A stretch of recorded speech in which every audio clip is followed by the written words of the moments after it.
Friends, a very warm welcome to all of you. I didn't see any of you jigging to that tune. Those of you who've come back so many times ought to know we actually specially commissioned that so it creates some sort of memory and brand value, but we obviously failed. It was one of our team that actually put it together with AI. Anyway, a very warm welcome to you. My name is Dharmendra Kanani. I have the pleasure of having literally a 60-second of engagement with you. I'll see you later. I have the job of introducing the man whose name has become like synonymous with the market, the single market, the man who wrote the report and has been on a tour everywhere and seems to be a known figure more than he was before. This is our first venture out as a joint foundation, Jacques Delors Institute and Friends of Europe Foundation, and this is our big first summit on the single market. I don't need to tell you anything about it other than the fact that this man is going to tell you exactly what needs to happen. He's going to set, so this is Enrico Letta, my name is Dharmendra Kanani, but Enrico Letta is going to set the political tone for what you're about to receive. Enrico, over to you. Thank you, Andra. Thank you all for being here. I think it's a great day today. June the 9th will be a day that will mark history of the one market, because we are entering this new phase, the third phase of the history of the European market. We had the common market until 92, the single market since 92 to now, and now this year 26, we are entering the third phase, the one market. And we are here because of this initiative, joint initiative, the first initiative of the new foundation, Jacques Delors, Friends of Europe Foundation, that is starting here a fantastic journey. The journey to do what? First of all, to launch this initiative, One Europe, One Market. And the initiative One Europe, One Market has many missions. The first big mission is to make Europe stronger, to make Europe more resilient, and to give Europe the tools to be, in the world, able to be strong enough not to be a colony of the US and China. We know very well that today, if we are not acting, if we are not able to act now, the future for our children, but also for our generations, will be to choose whether we have to be a US colony or a China colony. And we like both very much, but we want to be Europeans. We prefer to be Europeans. We need to be Europeans. This is the reason why we are announcing here this initiative. Today is the kickoff event. We are very pleased to have a fantastic group of speakers.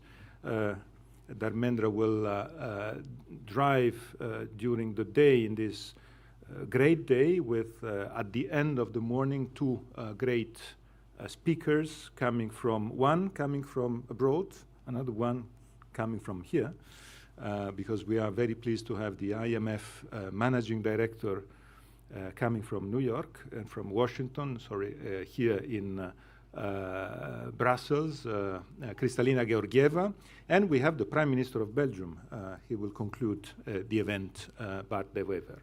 We are very happy because of their presence here, also because Belgium was at the beginning of the initiative of the report on the single market. In 23, the three presidencies, Sweden, Spain, and Belgium, at the beginning of 24, were the initiator of all this initiative. And I'm very happy to have here the Prime Minister of Belgium today for this official inauguration of this initiative. What is the initiative? First of all, next year in Europe, we will have a great event that is the Rolling Stones tour.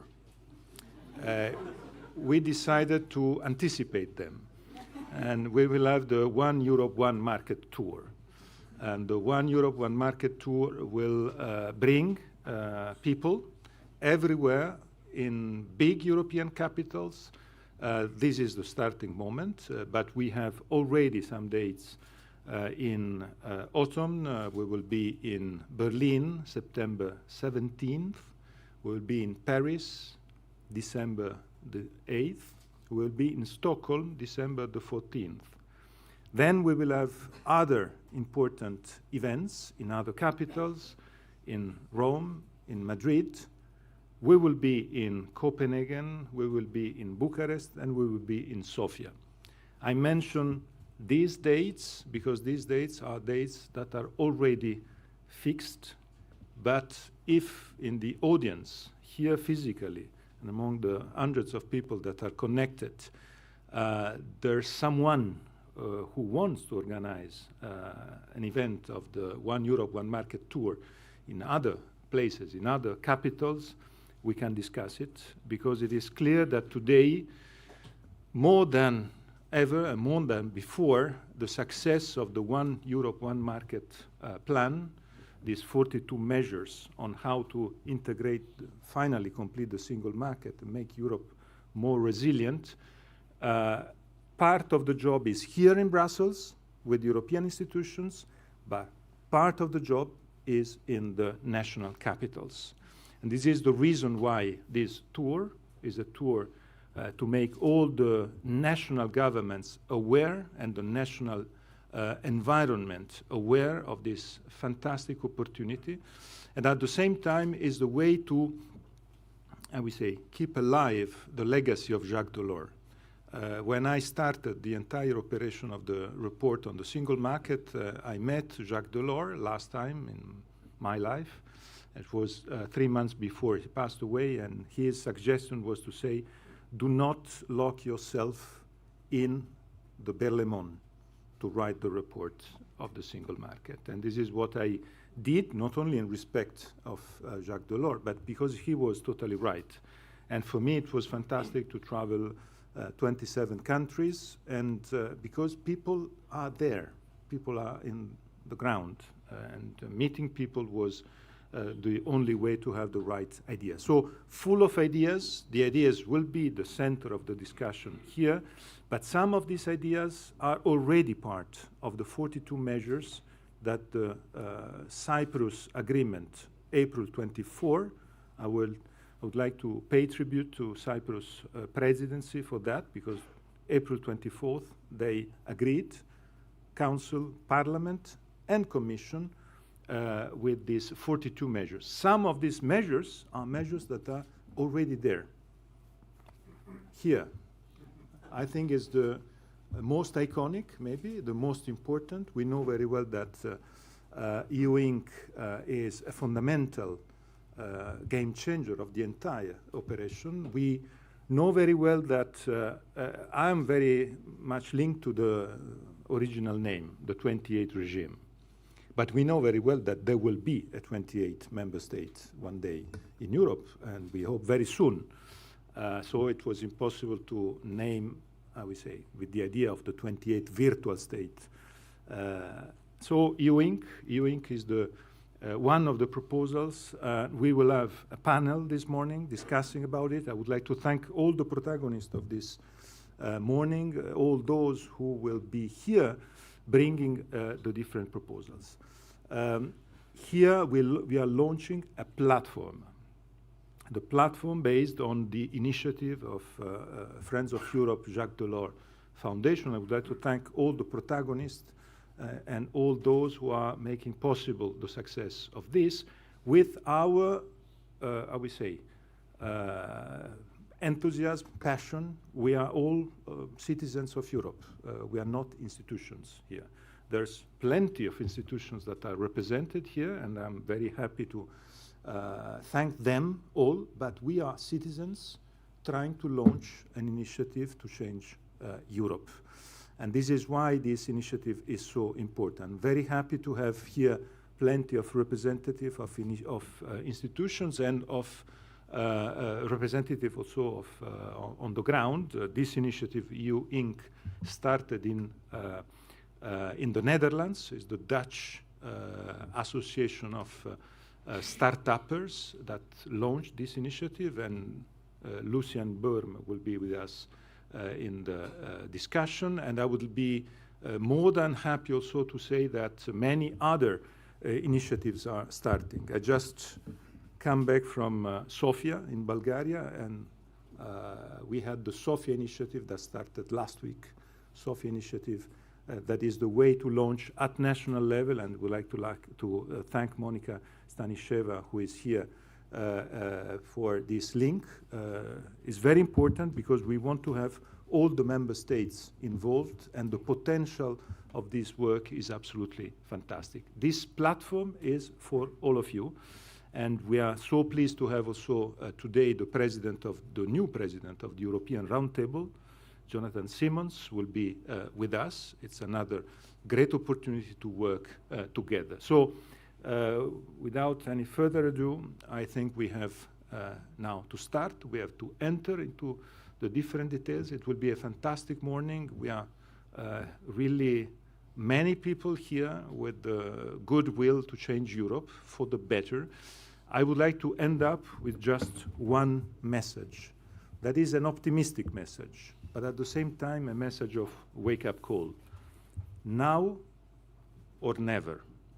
Frankly speaking, I never saw a momentum like now.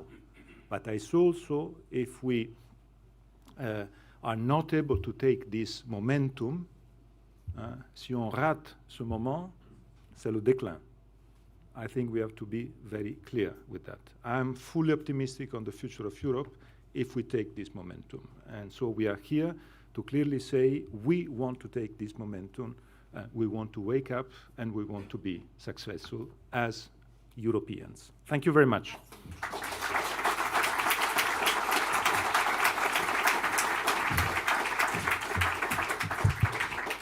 Thank you for setting the tone in appropriate manner. Now or never.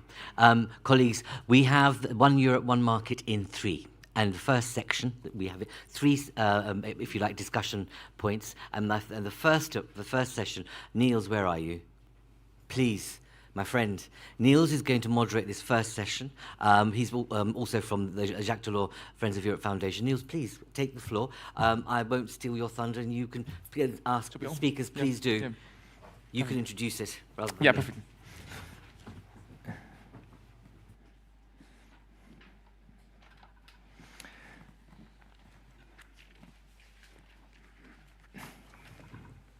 Okay, welcome everyone to the first session of the day on boosting European investment power.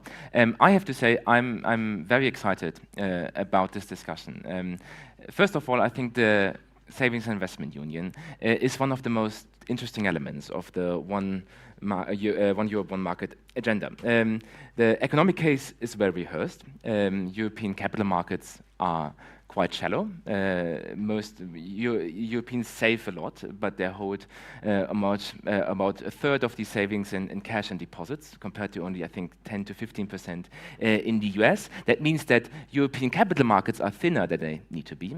At the same time, they're still quite fragmented. Even those member states where we have more capital-oriented systems, the Netherlands, Sweden, investors tend to stay at home because investing across European borders remains complex and burdensome and cumbersome, so it's not happening enough. And this is one of the main reasons why it is difficult for companies in Europe, innovative companies in Europe, to scale and grow across borders. I'm not going to go into the details because this issue is well rehearsed for the simple reason that we have discussed it for more than 10 years.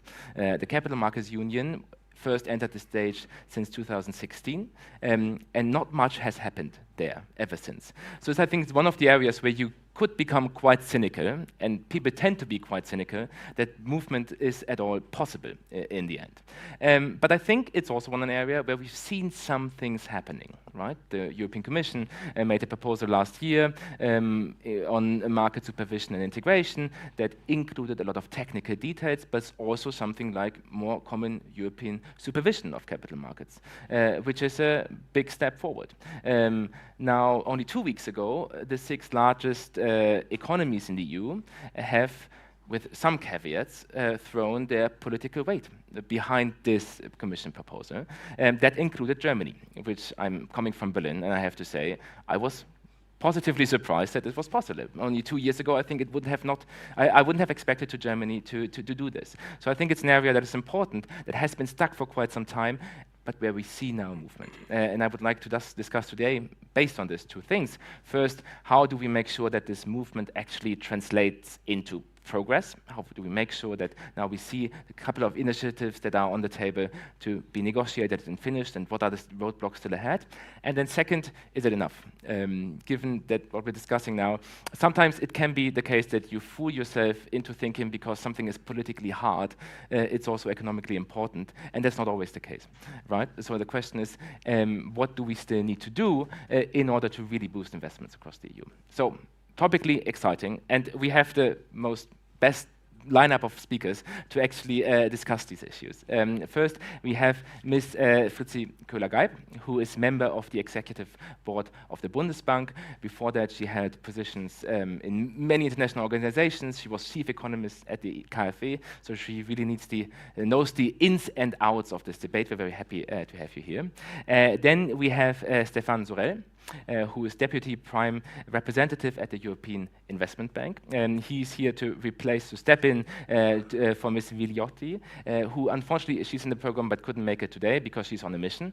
And I can vouch that she's on a real mission and an important mission, but we're very happy to have you here to give us a feel of the EIB as an institution that actually invests in Europe. And then finally, we have Ulrik Vestergaard Knudsen with us, who is Chief Corporate Affairs Officer at Netcompany. It's an IT consultant firm from Denmark, and you can give us a bit of a feeling of what is actually needed from the private sector side. The way we're going to do this is I will start with the first round of questions up here, but then we want to open this up quite quickly to questions from the audience. So please already start thinking and get ready for that. I would like, before we go into that, start with you, Ulrik. As someone who's come from the private sector, I think Netcompany was founded in 1999. It has grown. I think you operate now in 8 member states. Yes. So kind of, it's a story about that actually growing and scaling and finding funding for doing so in Europe is possible. So is this debate overblown, or what is still missing? It's not overblown. It's real, both at the theoretical, at the European, and at the company level. But maybe to save every single speaker today from thanking the organizers, let me as the first speaker do it. And I just want to echo what Mr. Letta said. This really is now or never. That's the political reality, but that's also the commercial reality. We're in the midst of geopolitical upheaval. Global institutions are withering. And if Europe does not find its way now, I think it will be never. But I also agree that there is a momentum that I have not seen in my 40 years as a diplomat. So thank you very much for organizing this. We at Netcompany, together with Danish think tank Pumas, will be very helpful if we can in continuing the tour, especially if there are Rolling Stones tickets attached to helping. You can't always get what you want, but that would be our wish. Let me start with a paradox. EU is actually one of the very best savers in the world. But we're among the very, very worst in investing our savings in our companies. We save European households about 1.4 trillion euros every year. That is almost double of what the US save at 800 billion. So the problem is not savings. The problem is that we cannot find the companies to put those savings into good investments. The investors are saying that there are too few European companies that are worth putting their money in, and the startups and the scale-ups are saying that they cannot find the needed capital, so they move to the US or elsewhere. This may sound as an economic problem, and it is, but it's also a geopolitical problem, it's a geo-economic problem, it's a strategic problem. We need to coordinate better, we need to allocate better. In other words, we have a problem in need of a market, if you like. And I would take it one step further, because this is not only about economics, it's also about sovereignty. Because when these companies leave Europe, they take with them jobs, they take growth, they take intellectual property, sometimes even critical infrastructure. So in that sense, this also plays very much into our whole discussion about strategic autonomy, digital sovereignty in Europe. So my message here is financing is also sovereignty, and you cannot have sovereignty over infrastructure that you don't own, and you can't own infrastructure that you can't finance. So that I think is super important. Just a few words about Netcompany. As you said, and thank you for that, Niels, in the beginning, we have managed to break through in 8 EU member states. So we are scaling to a certain degree, but we're finding it extremely difficult to fully scale in Europe. struggling market by market, acquisition by acquisition, but honestly, we are facing many different markets. We're facing different legal systems, different tax regimes, different supervisory cultures, different procurement practices even. So for a company like us, Netcompany, an aspiring tech giant, if you like, or certainly a potential tech giant, Europe is not the funniest playground. It really is hard, and market fragmentation is holding us back. For us, that's a matter of cost and inhibitions, but for young scale-ups, this could actually be fatal. This could be a matter of whether they stay in Europe, whether they survive. One more point on that. This is especially true of capital-intensive companies. That's deep tech, clean tech, and AI. And this is exactly where we have lost ground to the to the Americans and the Chinese, as Mr. Letta mentioned in his opening remarks. This is the exact reason why we are at risk of becoming a US digital colony. So we have to do something about this. It is, as I said, also a strategic problem. We can invent and we can grow the firms, but we cannot scale them, we cannot control them. And just to finish my first intervention here, I'd say this is something that I have now had the pleasure, if they like, or privilege, if you like, of observing first from a political side as Permanent Secretary of State in the Ministry of Foreign Affairs in Denmark, then from a more analytical side as Deputy Secretary General at the OECD, and now from a commercial side at Netcompany. And my conclusion from all three angles is the same. We need to do better in Europe. We need to be more agile. We need to invest better. The Competitiveness Fund, the Scale-Up Fund, and certainly also EU Inc., it's all fine, it's all good, but I think we need a bit more than that. We need deep structural reform. We need to finish the single market. And then, and here it is, the second conclusion of the day, we need a savings and investment union. And I know my fellow panelists are going to say a little bit more about that. So the political will is there. Now we need to unlock that political will for our economies, for our geopolitical agency and credibility, and for European citizens. Perfect, thank you. I would like to come back to the specific vote blocks in a minute, but maybe first moving on to you, Fritzi. The Bundesbank has always been one of the main advocates for savings and investment union, capital markets union back in the days. I think I found a paper from 2018 saying we need harmonized insolvency laws, we need to harmonize tax laws, we need to better integrate. Now, given that this is quite some time ago, what's your assessment? Where are we in terms of progress on this, and what is still missing? Yeah, thank you, Niels, for having me here. Good morning, ladies and gentlemen. It is really a great pleasure and an honor. And I think this summit today, I'm really super happy that we have it, because it's absolutely timely. And I have the impression we are all grappling with that question of how to unlock Europe's investment power. So I'm super happy to be on this panel.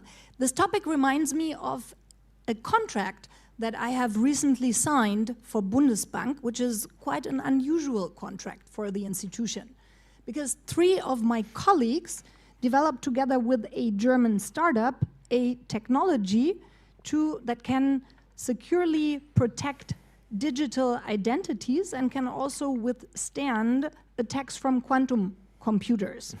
And the contract laid out how that technology can be jointly used. And to me, this is an excellent example of what can happen and what is possible when public institutions team up with startups. And against this backdrop, I would like to share 3 considerations here, Niels, to answer your question. And the first one is Europe can do tech, but we have to translate it into marketable products, both in the private and the public sector. What do I mean with this? When it comes to innovation, Europe is doing very well. Let's take the example of Germany.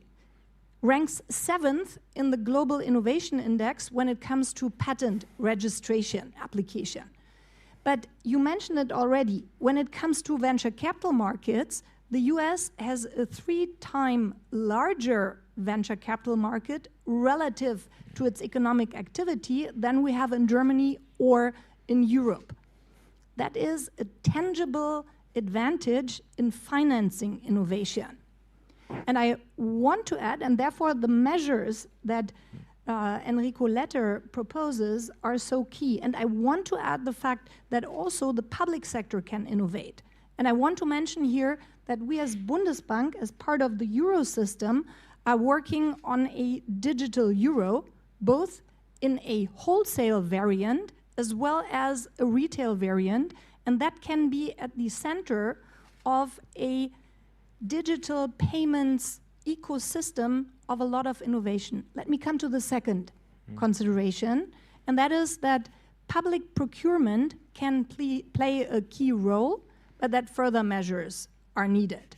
And if we are able to pool public demand and use it strategically, it can provide tailwind to European tech. One concrete example or idea could be to have framework contracts best at the European level or second best at member state levels to pool public demand, for example, for IT services where it makes economic sense and where it's a matter of sovereignty. But also, as you mentioned, Ulrich, no, for many startups, the challenge is that, yes, we have a big market, but scale-up finance is really a challenge. And I'm very sure that Stefan is going to mention European initiatives to improve that, as, for example, the new scale-up fund. No, but also, on the real side, there is the challenge that, yes, we are 400 million people, but they are in 27 pots that are difficult to access. And therefore, I fully agree with Enrico Letta that we need EU Inc. to bring this together. And that brings me to the third consideration, and that is that the challenges that we face today could actually pave the way for a European moment in the tech age. When we think back of the 70s, Europe was lagging in the aviation sector.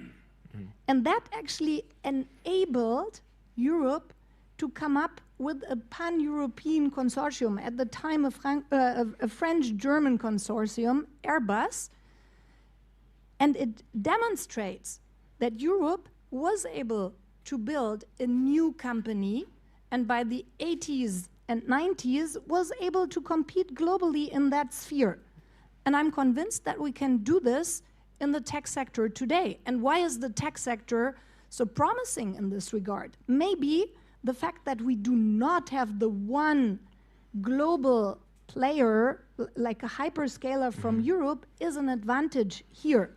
Because in particular also with the different dimensions of technology, and I speak in particular about digital technologies, no? Ranging from quantum computing over robotics to cloud technology, different member states can bring their particular strength to leverage our strengths in Europe. So I would fully agree this could be a European moment in the tech age, and I found very inspiring what President Letta, what Enrico said, that it's now or never. Let's stand up together and face this challenge together.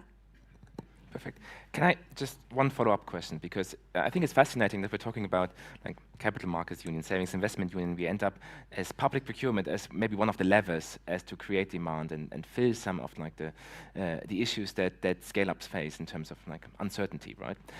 But we're also discussing this now in the area of clean tech, electric vehicles, to have public procurement, to equip them with things like a Made in Europe label. Is that something you would want, like a buy European rule for public procurement in the tech sector to create that demand? Well, it always needs to make economic sense, and competition is a very relevant element. What I find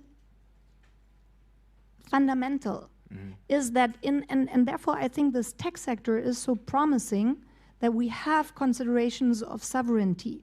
And there are elements that we have vendor lock-in, that we face ourselves in the IT sector with a situation where we lack skills, which leave us with very few options. So I can speak about the Bundesbank. We follow a double strategy, no? Where we do, of course, continue to work with offers from hyperscalers, and at the same time, we think about exit strategies, where we think about diversification, where we think about, when we take the example of cloud, for example, how we move part of our load to EU native companies to ensure that we have choices. And I think this whole topic of digital sovereignty is about choice.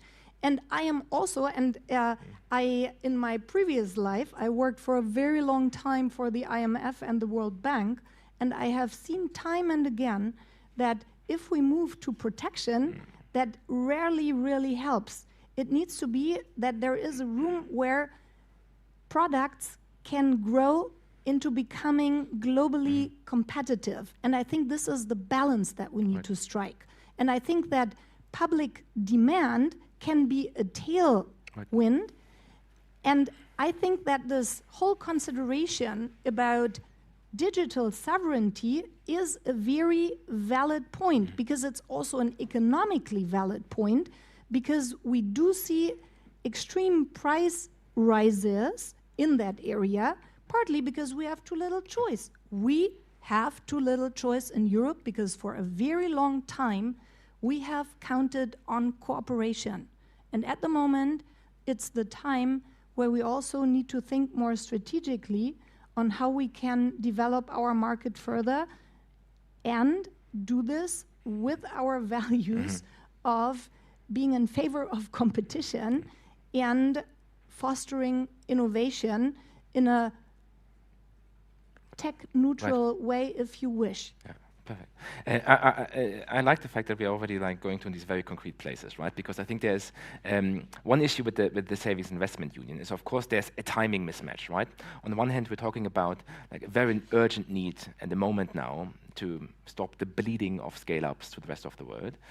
On the other hand, all the big levers at hand, common supervision, harmonizing solvency laws, will take time, and they will take time to hit the market, right? So it's not a quick fix. The EIB, Stefan, is maybe more in the business of quick fixes. So I wanted to ask you, so in terms of providing the financing, what can we do right now? Yes, thank you very much, Niels. I think you said it all. There is an agenda, there is a momentum, and Letta said it, invited us in a way to have a growth mindset. And this is exactly where we should be. So let's have a dream. By 2028, which is the time frame proposed by Letta, let's imagine that Europe is not anymore the world incubator, and that we have the tools to help European companies to grow and thrive in Europe. Well, in order to make that dream a reality, we need indeed to have tools, we need to have financial instruments. And this is exactly where we see a lot of initiatives coming up from the European Commission. Last week was announced the Scale-Up Fund, already mentioned by Fritzi and Ulrich, but also on our side, on the EIB side, the idea to have a European Tech Champion initiative. And that has been launched 3 years ago, with already some successes. It's the largest fund of funds fully dedicated to scale-up. And we know that we have a scale-up gap. And already now, investing in more than 40 mega funds with 12 unicorns finance, this is an achievement. But we need to go further than that. And this is why we are in our way to close a round of the ETCI 2.0, and with a big novelty, which is trying to bring private investors around the table. So not simply the goodwill of some governments, trying to enlarge the initiative, trying to ensure that from this boutique initiative we go to something which is massive, involving all governments, but also involving private investors. So ETCI 2.0 is, I think, something at scale, and we need to go at speed in order to deliver. But I would like to go a bit further, if you allow me. I think we need also to pay attention to the interplay between the multi-annual financial framework, which is currently under negotiation, and the Savings and Investment Union.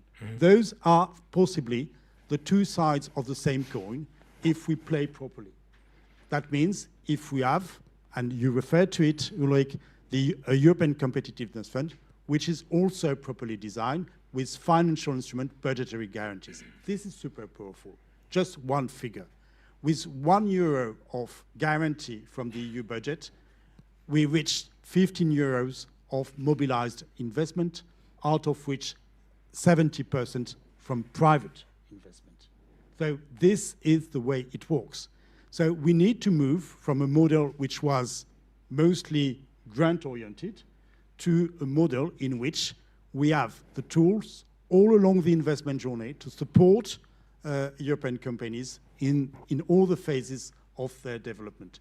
And if, at the end of the day, this is not a strong instrument in the next MFF, that will be a missed opportunity. And my third point, if you allow me, is about how to factor economic security into that equation. And this is also our role, I think, at the EIB, to integrate that component, which is politically ultra-sensitive currently. That means ensuring that we put the money, we channel the money toward the investment, helping us to go in the direction of more independence in terms of energy, more leadership in terms of technology, more resilience in terms of infrastructure, and also partnerships, because we know that in order to get rid of our strategic dependencies, we cannot do it alone. We will have to partner with other parts of the world. So there is a big agenda, and hopefully Friends of Europe and Jacques Delors Foundation will be pushing us in the delivery of that agenda. Right. Just one follow-up. The EIB has already a lot of it on its plate, right? Infrastructure spending, climate transition, increasingly defense, cohesion. Now, if you add plugging the EU scale-up gap to that, it's getting even more, right? You already talked about the next EU budget. Does that mean that we just need a lot more money for these kinds of things at the EU level in the next 7 years? You know, in the next MFF, you have this big European Competitiveness Fund. But the InvestEU instrument is only a small part of it. So currently, the proposal of the Commission is a minimum of 17 billion of guarantee and a maximum of 70. If we could go closer to the maximum instead of the minimum, that would already be a big achievement. So, and here it's a way to, with a little public money, to make a lot of investment, crowding in private investment into it.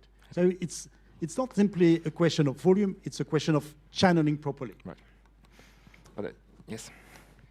I just wanted to make a comment on the balances that you mentioned, Fritzi, on public procurement and digital sovereignty, and then what you mentioned about independence, because I think this is maybe the crucial question for Europe right now.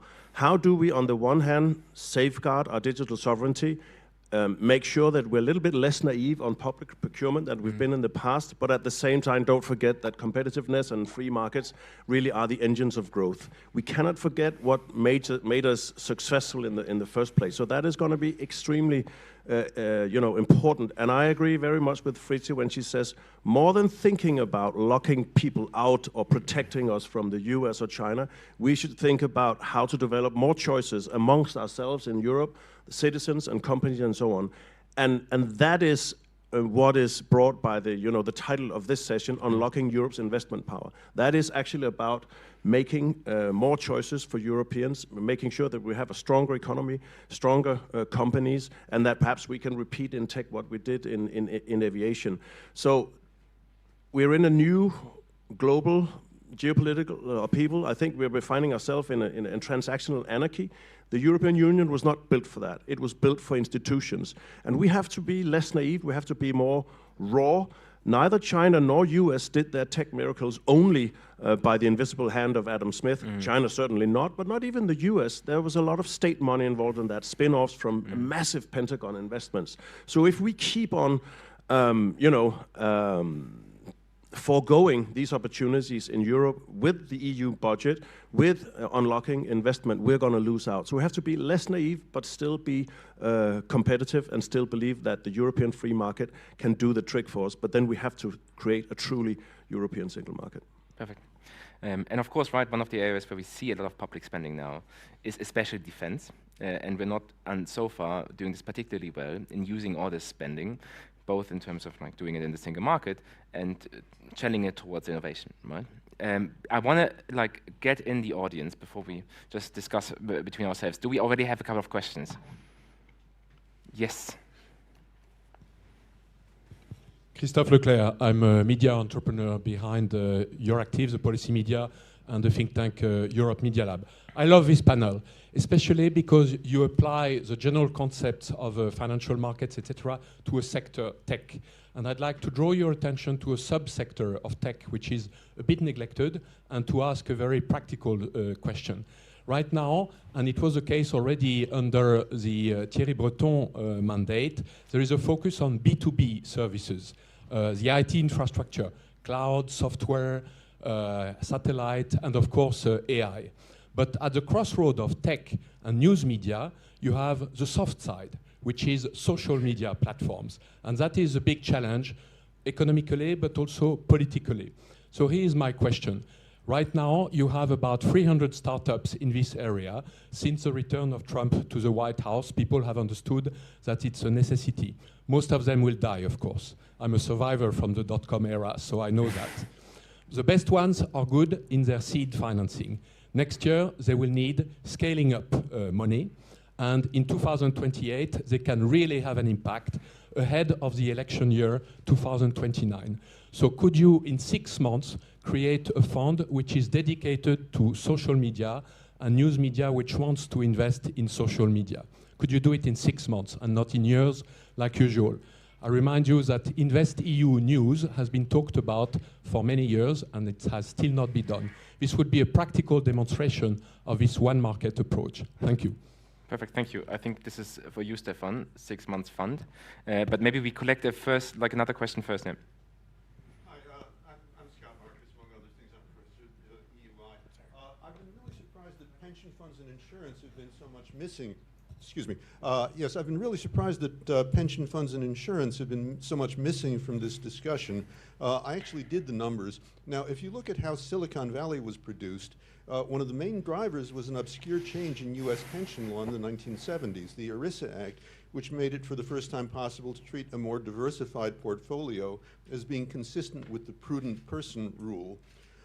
Here in Europe, we've got about 4 trillion euro sitting in pension funds and about 9 trillion in insurance, a lot of which is pension-like. Liberating that could open up a lot.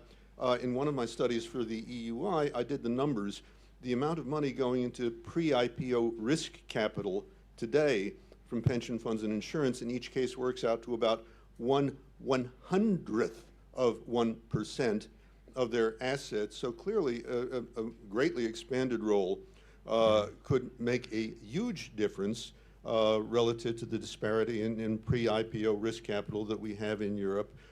Probably would require changes in reserve requirements as well as prudent person rule. I don't think the prudent person rule alone would do it. I'd really welcome the panelists' thought on this. Okay, perfect. Maybe we have one more question and then give it back to the panel. Do you have a hand? If not, then we start right now. Can we have an investment fund for EU social media companies in 6 months from now? But I'm ready to discuss, but I'm not sure that the fragmentation is the way forward. I think we have tools. There is, on one side, a scale-up fund initiated by the Commission with one concept. There is, on the other side, the European Tech Champion Initiative, and the idea is really to support businesses in their scale-up phase, fully dedicated, without any fragmentation. So if there are projects which are eligible under those umbrellas, they're more than welcome. I'm not sure that we should spend our time creating new structures, even in 6 months. But 6 months is an important deadline, which is the time to market. We need, and this is an effort which is currently undertaken, we need to reduce drastically the time to market, and 6 months for that is a good target. Would you want to come on that? Yeah. Yeah, thank you.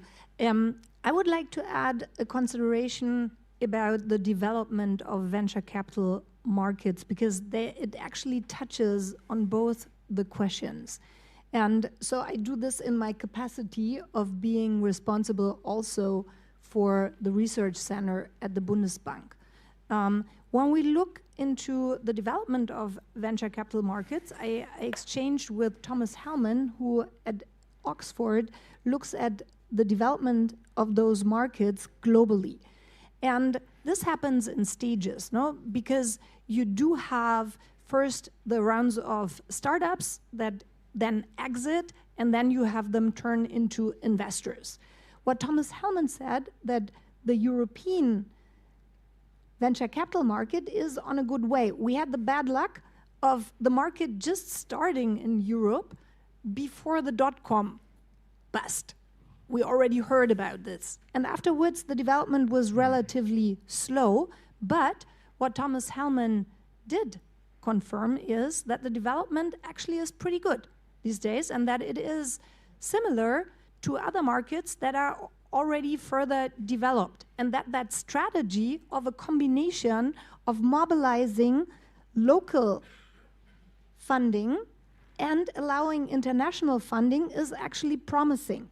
And when we look into the development, we are doing already much, much, much better than we did a few years back when it comes to earlier stages in the venture capital market. But now we have the challenge, and that is a natural step in that development in the scale-up phase. And therefore, it's also so important to have the policy measures to support that part of the market. We need to also foster further development of private funds, and then also, and there we come to pension reform, to deepen capital markets so that it's easier for startups to do their exits in Europe, that they don't go for their IPO to the US because they look for scale there. What is also relevant is that in this scale-up phase, we need large funds. Only 13% of venture capital, and I take the example of Germany because I know the number for Germany, only 13% of venture capital for Germany is gathered in funds that are larger than 500 million. Only 13% in the US, and that number is from 2023. I don't have newer numbers. In the US, that number is 54%. But that makes clear that if a startup is in the later stage in the scale-up, then it's easier to have those larger rounds of financing in the US. And that's relevant for the pension sector as well, because the binding constraint are not so much the requirements of, so they can invest into venture capital. They don't use it to the fullest because they can't invest large enough tickets.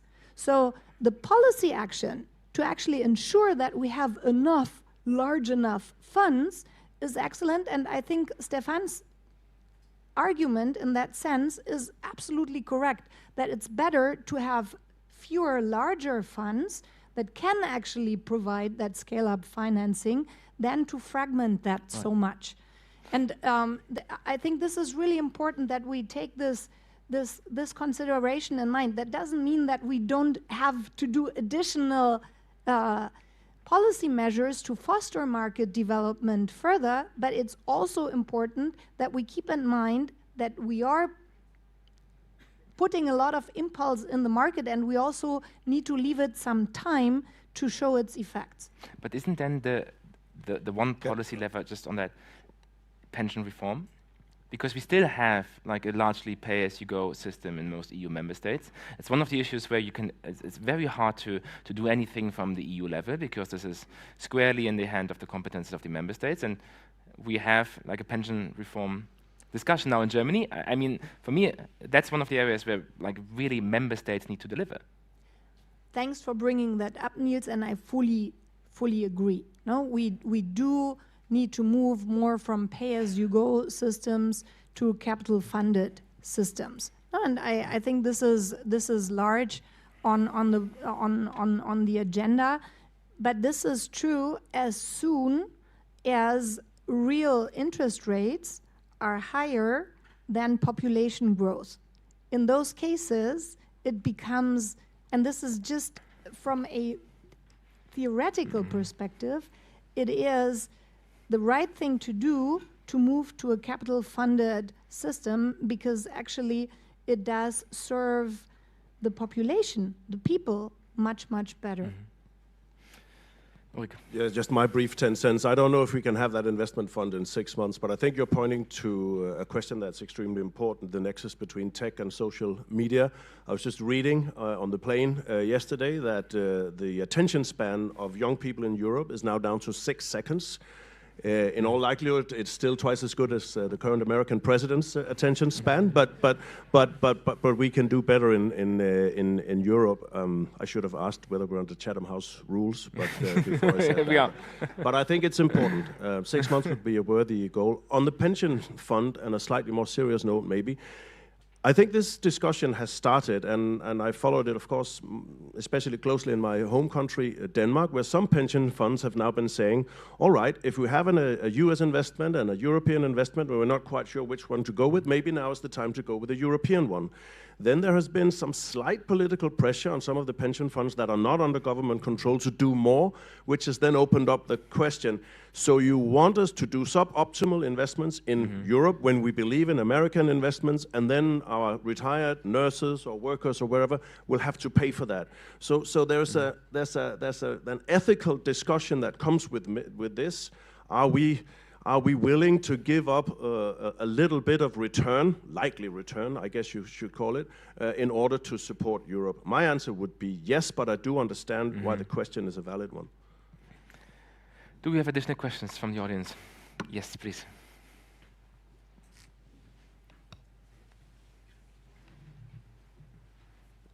Thank you.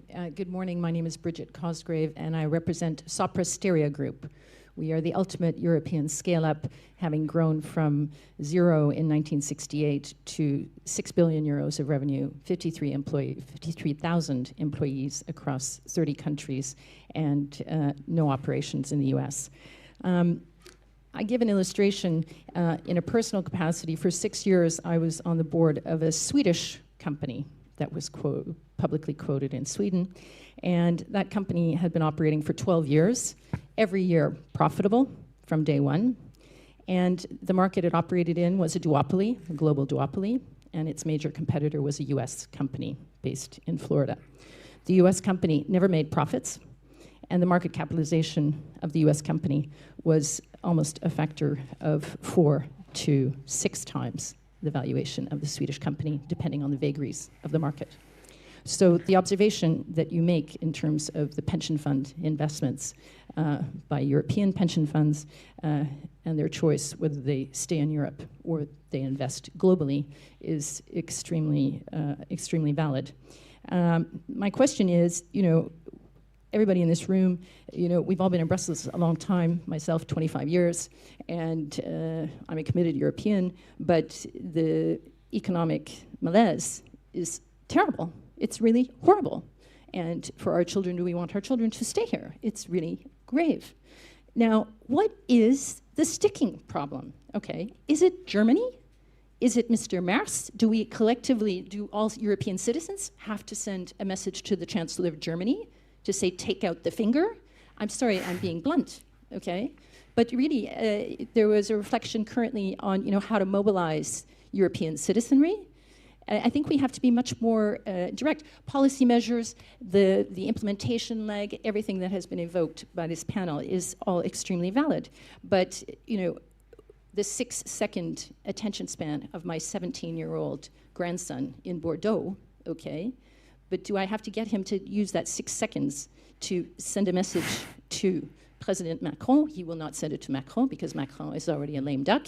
You know, who does he send the message to, and how do we mobilize? Because it's very, very. Thank you, Mr. Letta, for optimism, but action has to be linked to that. Thank you. Great. Do we have another question, or do we want? Is there anything? Because I think you're getting at one of the issues that we also want to discuss at this panel, right? So, what is the sticking block? What is? Who wants to get this first? We're on the Chatham House rules, so yes. No, I should fully share, but I would like to be on the bright side of the story. You mentioned, Niels, the E6 initiative. And I think this is a super important one.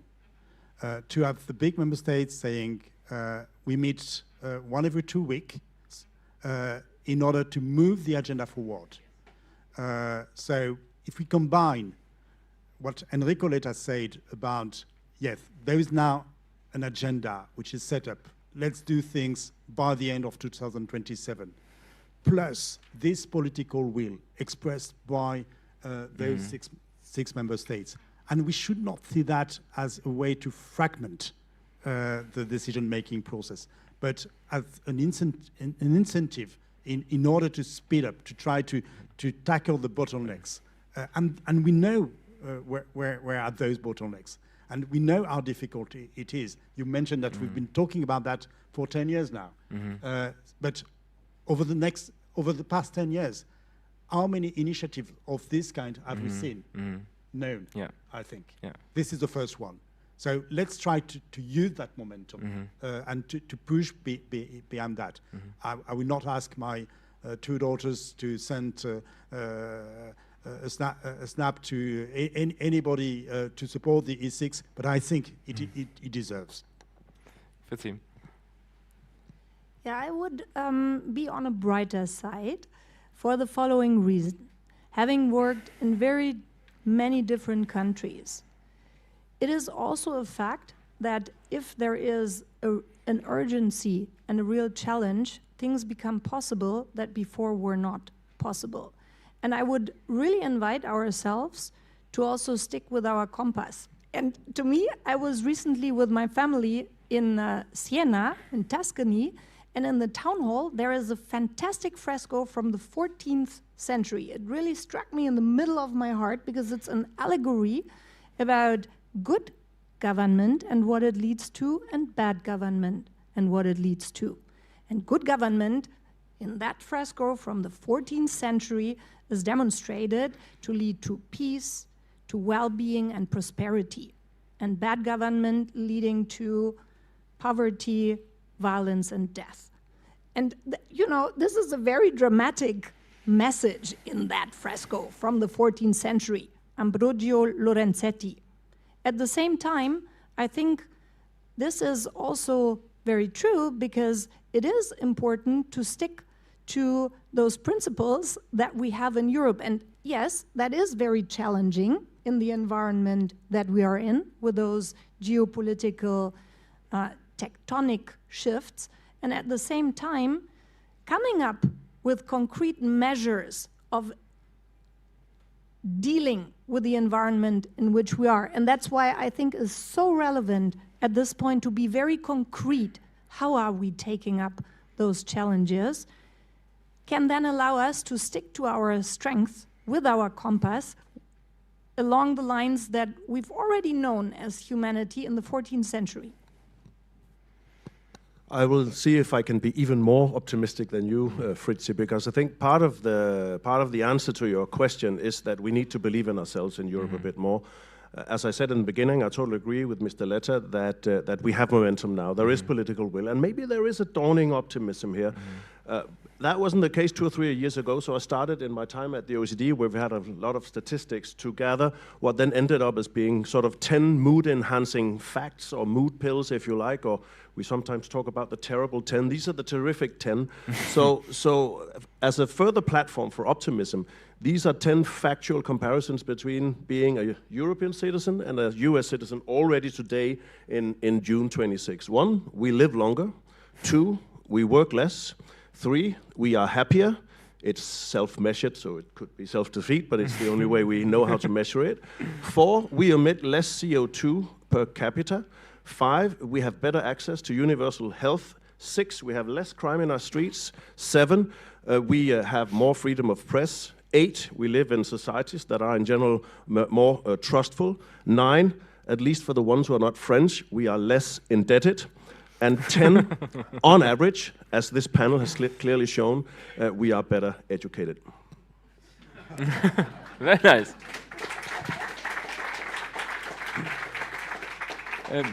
We are running out of time, and I think this was the perfect note to end on.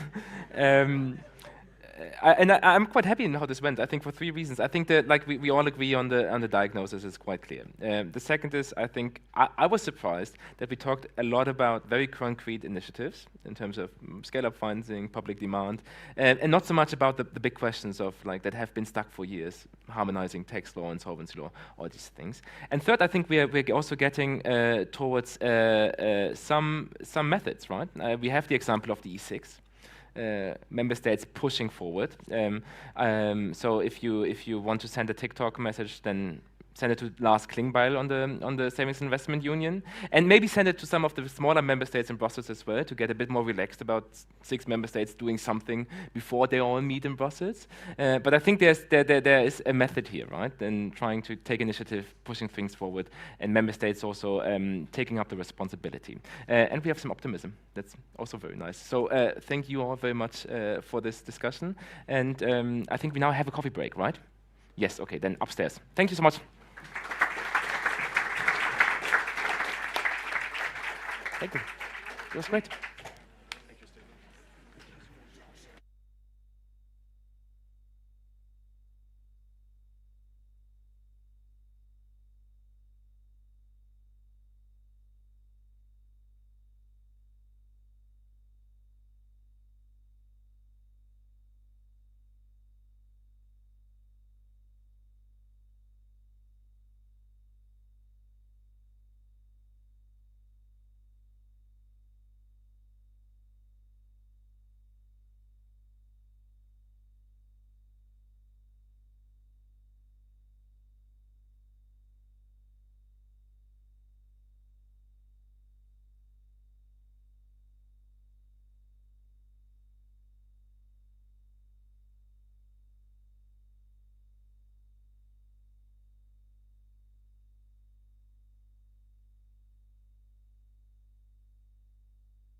Welcome back, colleagues, again. So my name is Dharmendra Kanani, Chief Spokesperson at Friends of Europe, amongst other things, and have the pleasure of moderating the second segment of One Europe, One Market. We talked about money, investments, what to do about it, how do you scale investment, how do you access investment, and what the instruments might be, and the approach. We now cast our gaze onto something which is, if you might call, the infrastructure of a single market.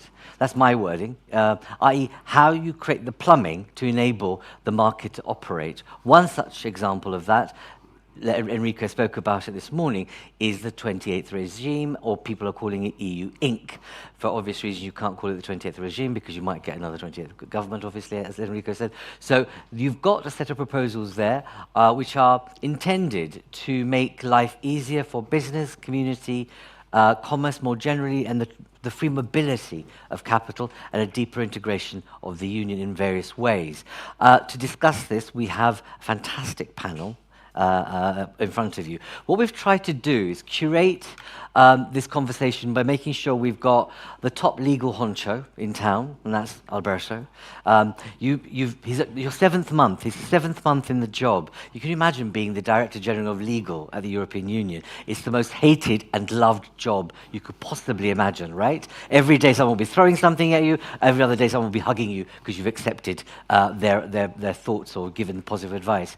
We then also have the Dutch Association of Entrepreneurs. We'll give a kind of a local flavor, but also, given you're involved in the European-wide movement as well, you can give us a sense of what the life is like on the front lines of being an entrepreneur and startup. Fabrizia is Deputy Secretary General of OECD, obviously a wider union than the union itself, but obviously is a key player, partner and friend of the union, and has obviously a coterminosity with the member states and its own membership. And last but not least, we have a representative from the Cypriot presidency, Georgia, who's going to tell us a little bit about all the secrets of what you've been discussing privately, won't you, about the whole process of the 20th regime.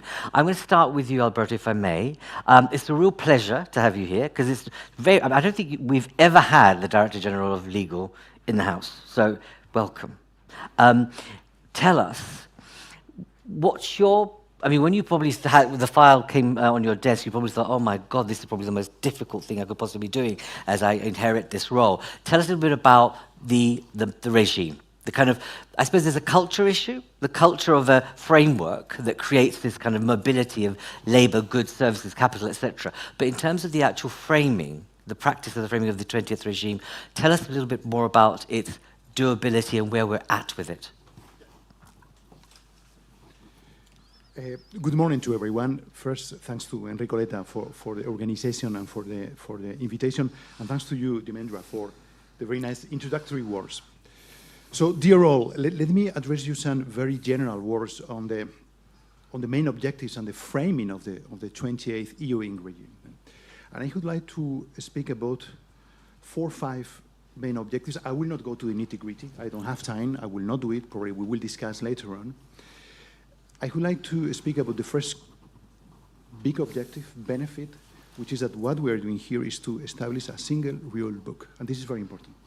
I would underline this aspect, singleness of the regime. We are trying to introduce, to put on the table, a corporate regime in face of 27 different corporate regimes, which establish up to now around 60 legal forms in the union. Now, our objective is to create a single regime which will exist in lieu of or alongside all those 60 regimes in all the member states, which has the objective to regulate the whole life cycle in a rather exhaustive manner of EU inks in the union. And we do so through, and this is very important, this seems a technical thing, but it is extremely important also from a policy cultural point of view. We are doing so with a regulation, not through a directive. We're doing so in order to avoid one of the main issues, which is fragmented internal market, which is gold plating in the member states. As many of you may recall, one of the conclusions of the European Council of the month of March was to use as much as possible regulations to be preferred over directives. Here you have the result. So the first element I wanted to put on the table is the idea of singleness. Now, singleness for what? Right? And I would like to speak about two further objectives or benefits, two corporate related and one which is a more overarching objective. Singleness for achieving agility, flexibility, simplification.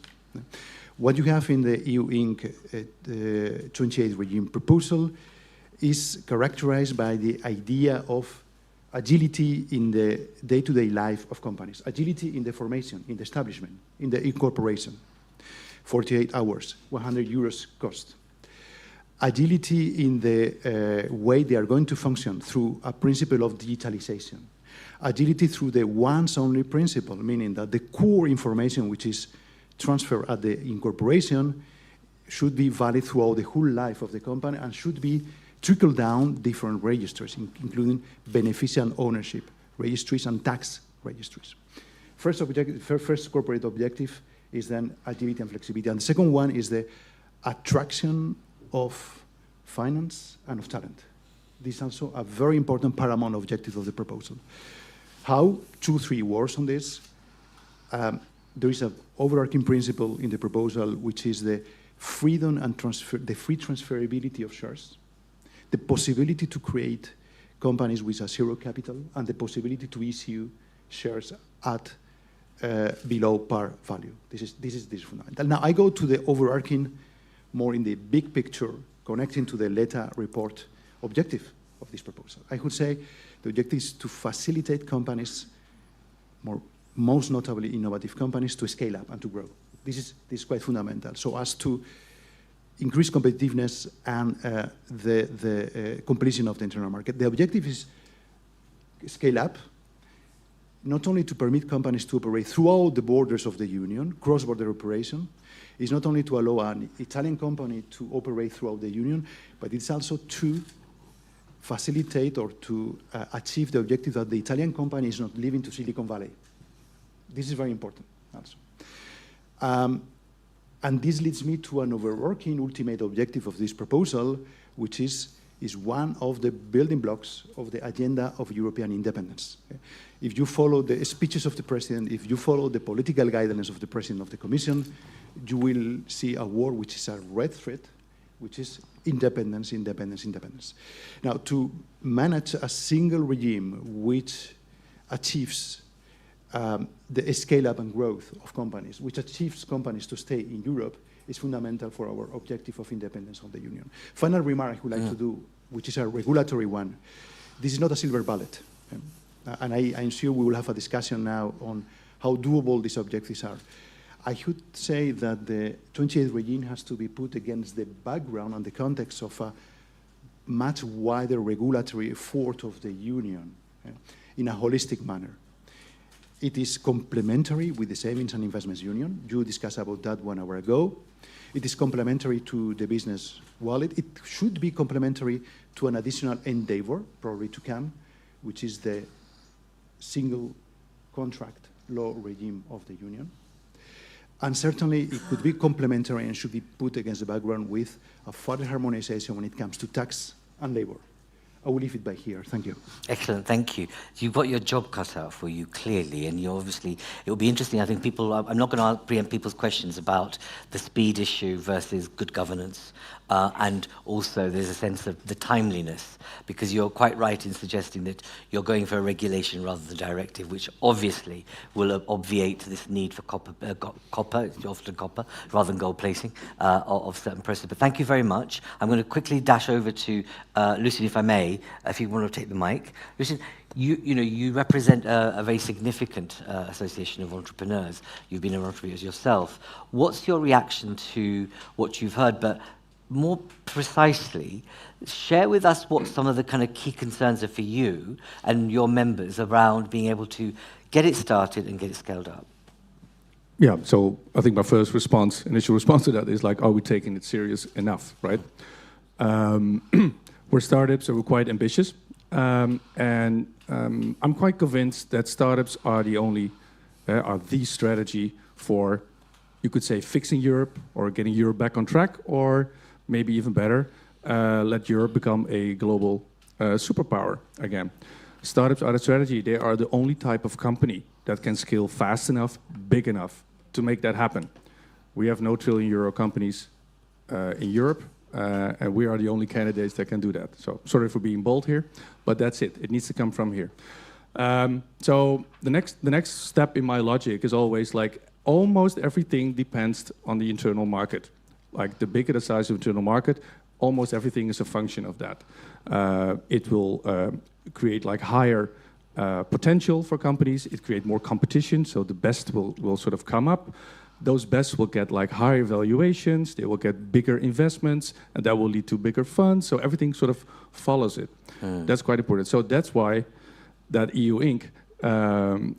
Thing is so much important to us to do it right. And honestly, when we started out on this topic with Mr. Letta, actually, in discussion about the report, we always thought, let's first fix it for getting started. I think our biggest worry, there are several worries, and I do agree about the holistic approach, and we should fire all cannons in Europe to make us better.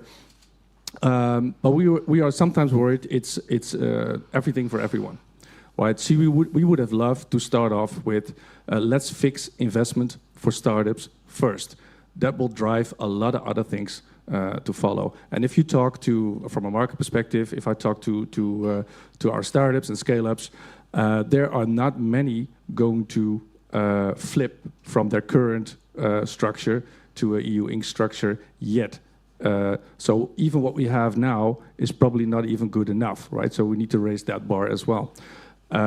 I leave it all up to the specialists, of course, like how to go through all these motions and get there. But what are your members saying to you as being the one or two biggest issues for them to be both the kind of good functioning and then be able to kind of grow in the pace they want to grow? Yeah, so how do you grow? There are several things going on. Of course, I'm going to leave AI for a minute, but sure. It's mostly about employees, right? And all the differences in all the countries. So nowadays, it's at the beginning, it's about investment. Later, of course, it's about scale-up investment, but also about growing your organization. How they do it now is, if you talk to Dutch unicorns, for example, you could argue that they're not really Dutch. It's only like maybe 10% because they do not like certain employee situations in the Netherlands. So they're employed in different countries in Europe. And they already have big structures of entities throughout Europe to manage all that. That should go. It's maybe too late for them, but they're very much supporters of this to happen, to make sure that the next generation of startups does not have this issue and can scale faster, not just by investment, but also by organization. Okay. And in terms of the European side of this, i.e. you're the Dutch version of the kind of association, do you feel that what you're experiencing in the Netherlands is very similar to the kind of trends across Europe in terms of European Startup Association? Yeah, I'm also the Brussels version of the organization as well. But we hear this from many countries. To give you like very worrying numbers is that an increasing percentage of sort of, I would say, recently funded startups, like a year and a half ago until now, those companies, they are expecting to leave.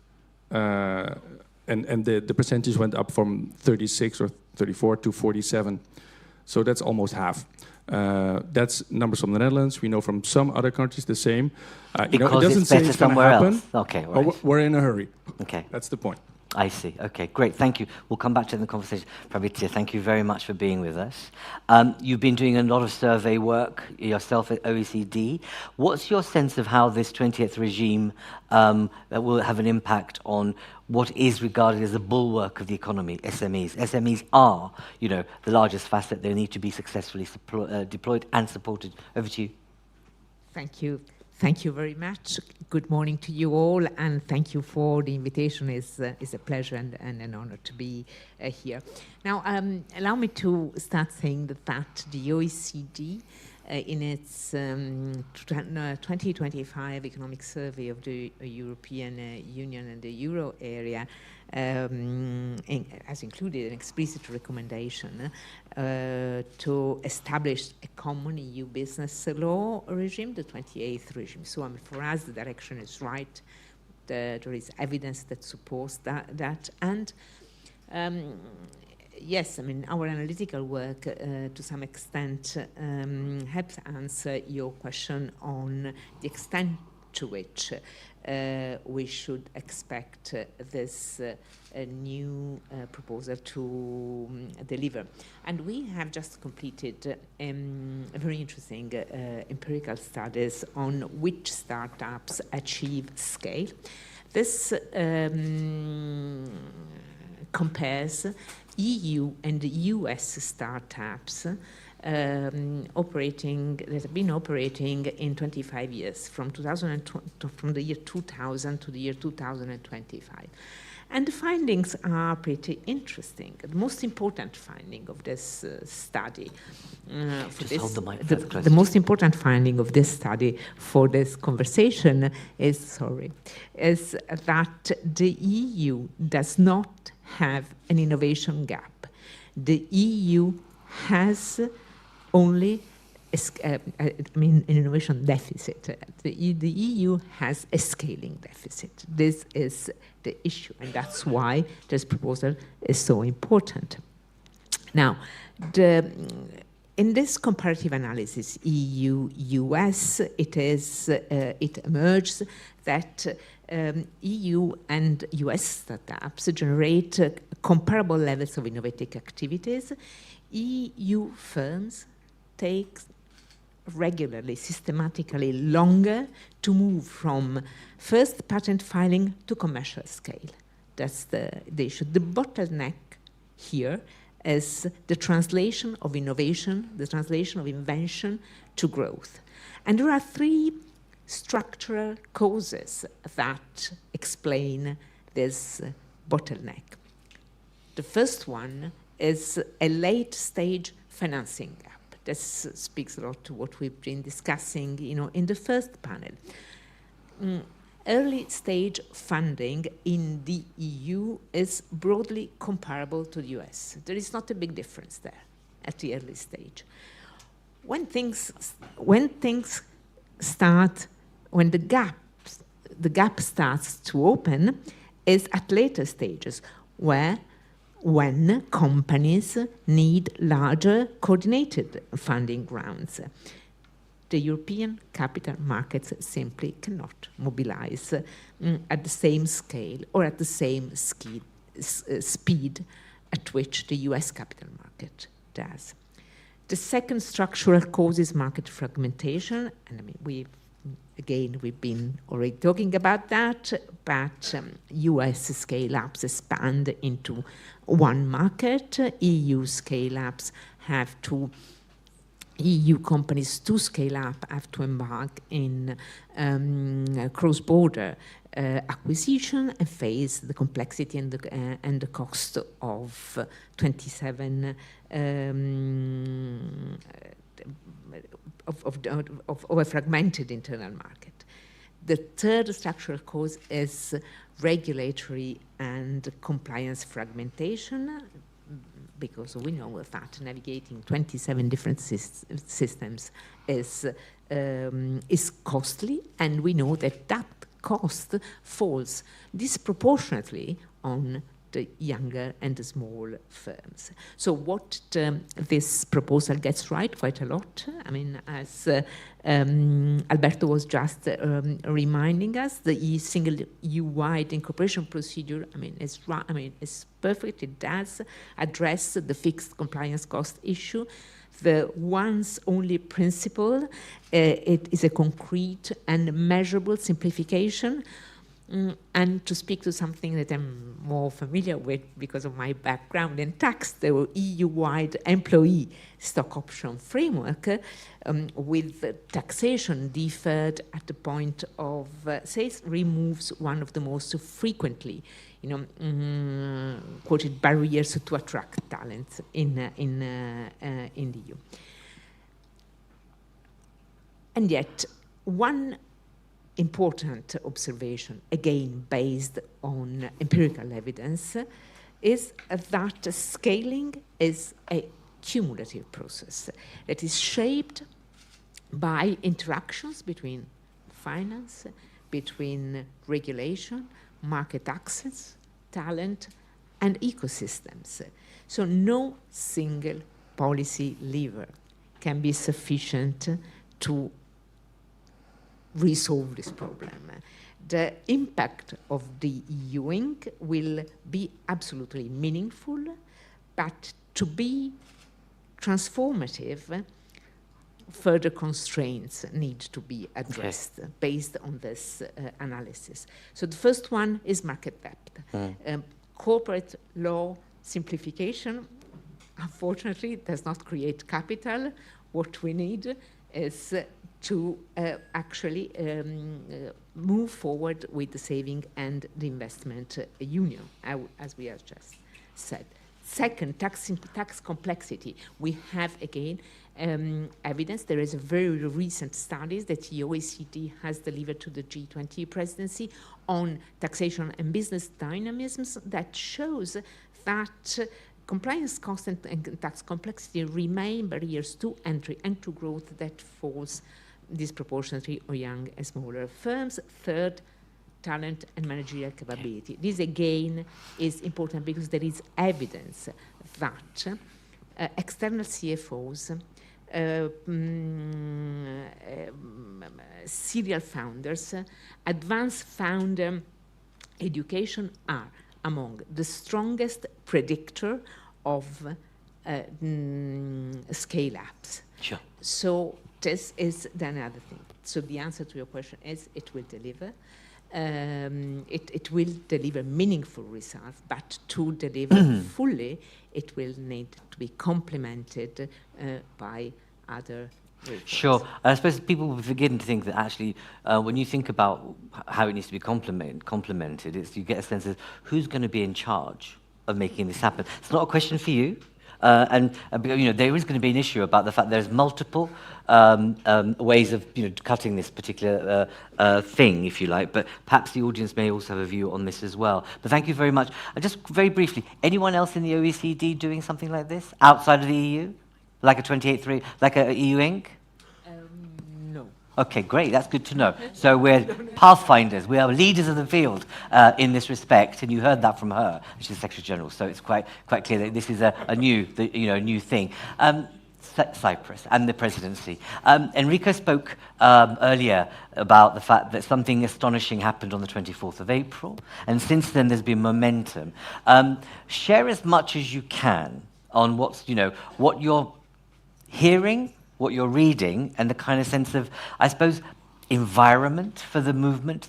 I don't mean in the classic, I mean the environment in the politics that you're in the mix of, in terms of the mood music for this particular regime. Thank you very much for giving me the floor, Dharmendra. I'm Georgia Stefano, very happy and proud to be here amongst distinguished speakers, participants, organizers. And before I begin, I would very much like to convey our permanent secretary's apologies for not being here with you today. You're stuck with me, unfortunately. The only thing I could promise is that he wouldn't be wearing neither pink nor feathers. So, Exactly. Turning to your question, Dharmendra, I'll try to respond, but I will disclose something here. We can not disclose too many things. So what happened on the 24th of April was the signing of the One Market roadmap in Cyprus, together with, by our president, as the rotating presidency of the Council, together with the presidents of the European Parliament and the European Commission. So, what happened before this, though, was also extremely interesting. The proposal for the 28th regime, the EU Inc., came out on the 18th of March. And then on the 19th or 20th, our leaders went before UCO and had some conclusions. I will quote them. The 28th regime for company law, the leaders reaffirmed the proposal as a very high priority and called for the 28th regime for company law that as an optional harmonized regime for companies that should be agreed by the co-legislators on the basis of the Commission proposal of the 18th of March by the end of 2026. This was also the timeline included in the One Europe, One Market roadmap signed in Cyprus, as mentioned by Mr. Letta. And we are very happy to say that the Cyprus presidency is delivering on this. Since then, I'm proud to say that our working party has had many discussions internally and has already progressed to the first reading of the proposal, finalizing it and entering now into further discussions, which means that we are now entering into the nitty-gritty. Mm-hmm. We acted immediately, which meant just one day after our leaders called for us to work on it, and held our first working party on the 23rd of March. So our team will be working very hard. I'm very proud to have them with me. Just one more member, a small and dynamic team working on this regime.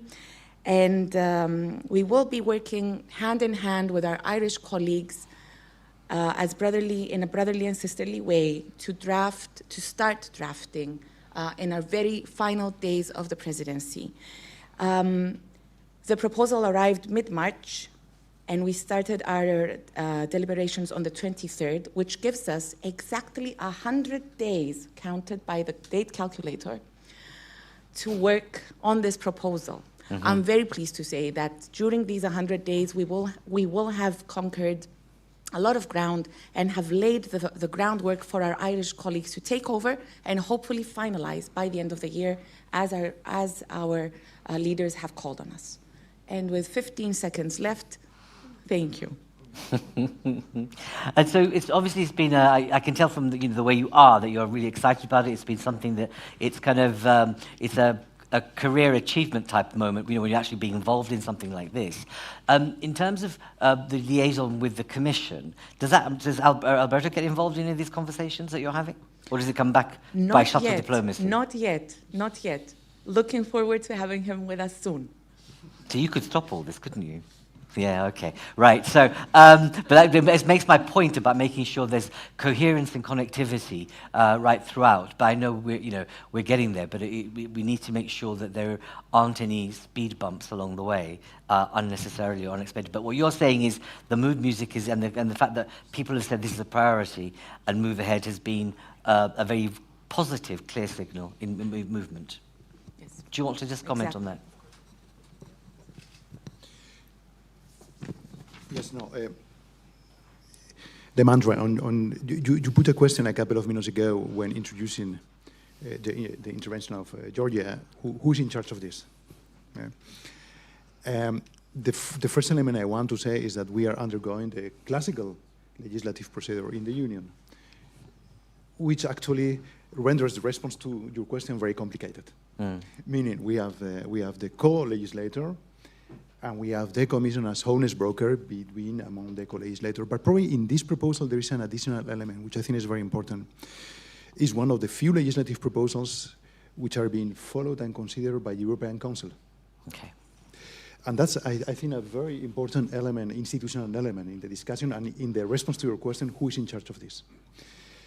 The responsibility is spread over the different institutions, but the fact that the European Council, who, in accordance with the treaties, does not hold legislative responsibilities, but the fact that the European Council is providing continuous political impetus on this proposal, I think it has been already the object of 2 European Council conclusions, and it has been the object of the signature of the famous roadmap of One Europe, One Market some weeks ago in Cyprus, as Georgia recalled to us. These witnesses of the importance of the proposal and probably foreshadows I don't want to prejudge what's going to be finally the result, but foreshadows a prompt delivery still this year under Irish presidency and agreement on this proposal. So the fact that the European Council is involved is a good sign. Is a remarkable sign I wanted to put on the table in this discussion. No, sure, I'm glad you are. But you know that, when I've discussed this earlier, you can't get away from the fact that you've got DG Just, you've got DG Grow, you've got the Council, you've got the Parliament, etc. And you get a sense that if someone doesn't actually become the master of ceremonies, it's going to be a bit of a spaghetti junction, really.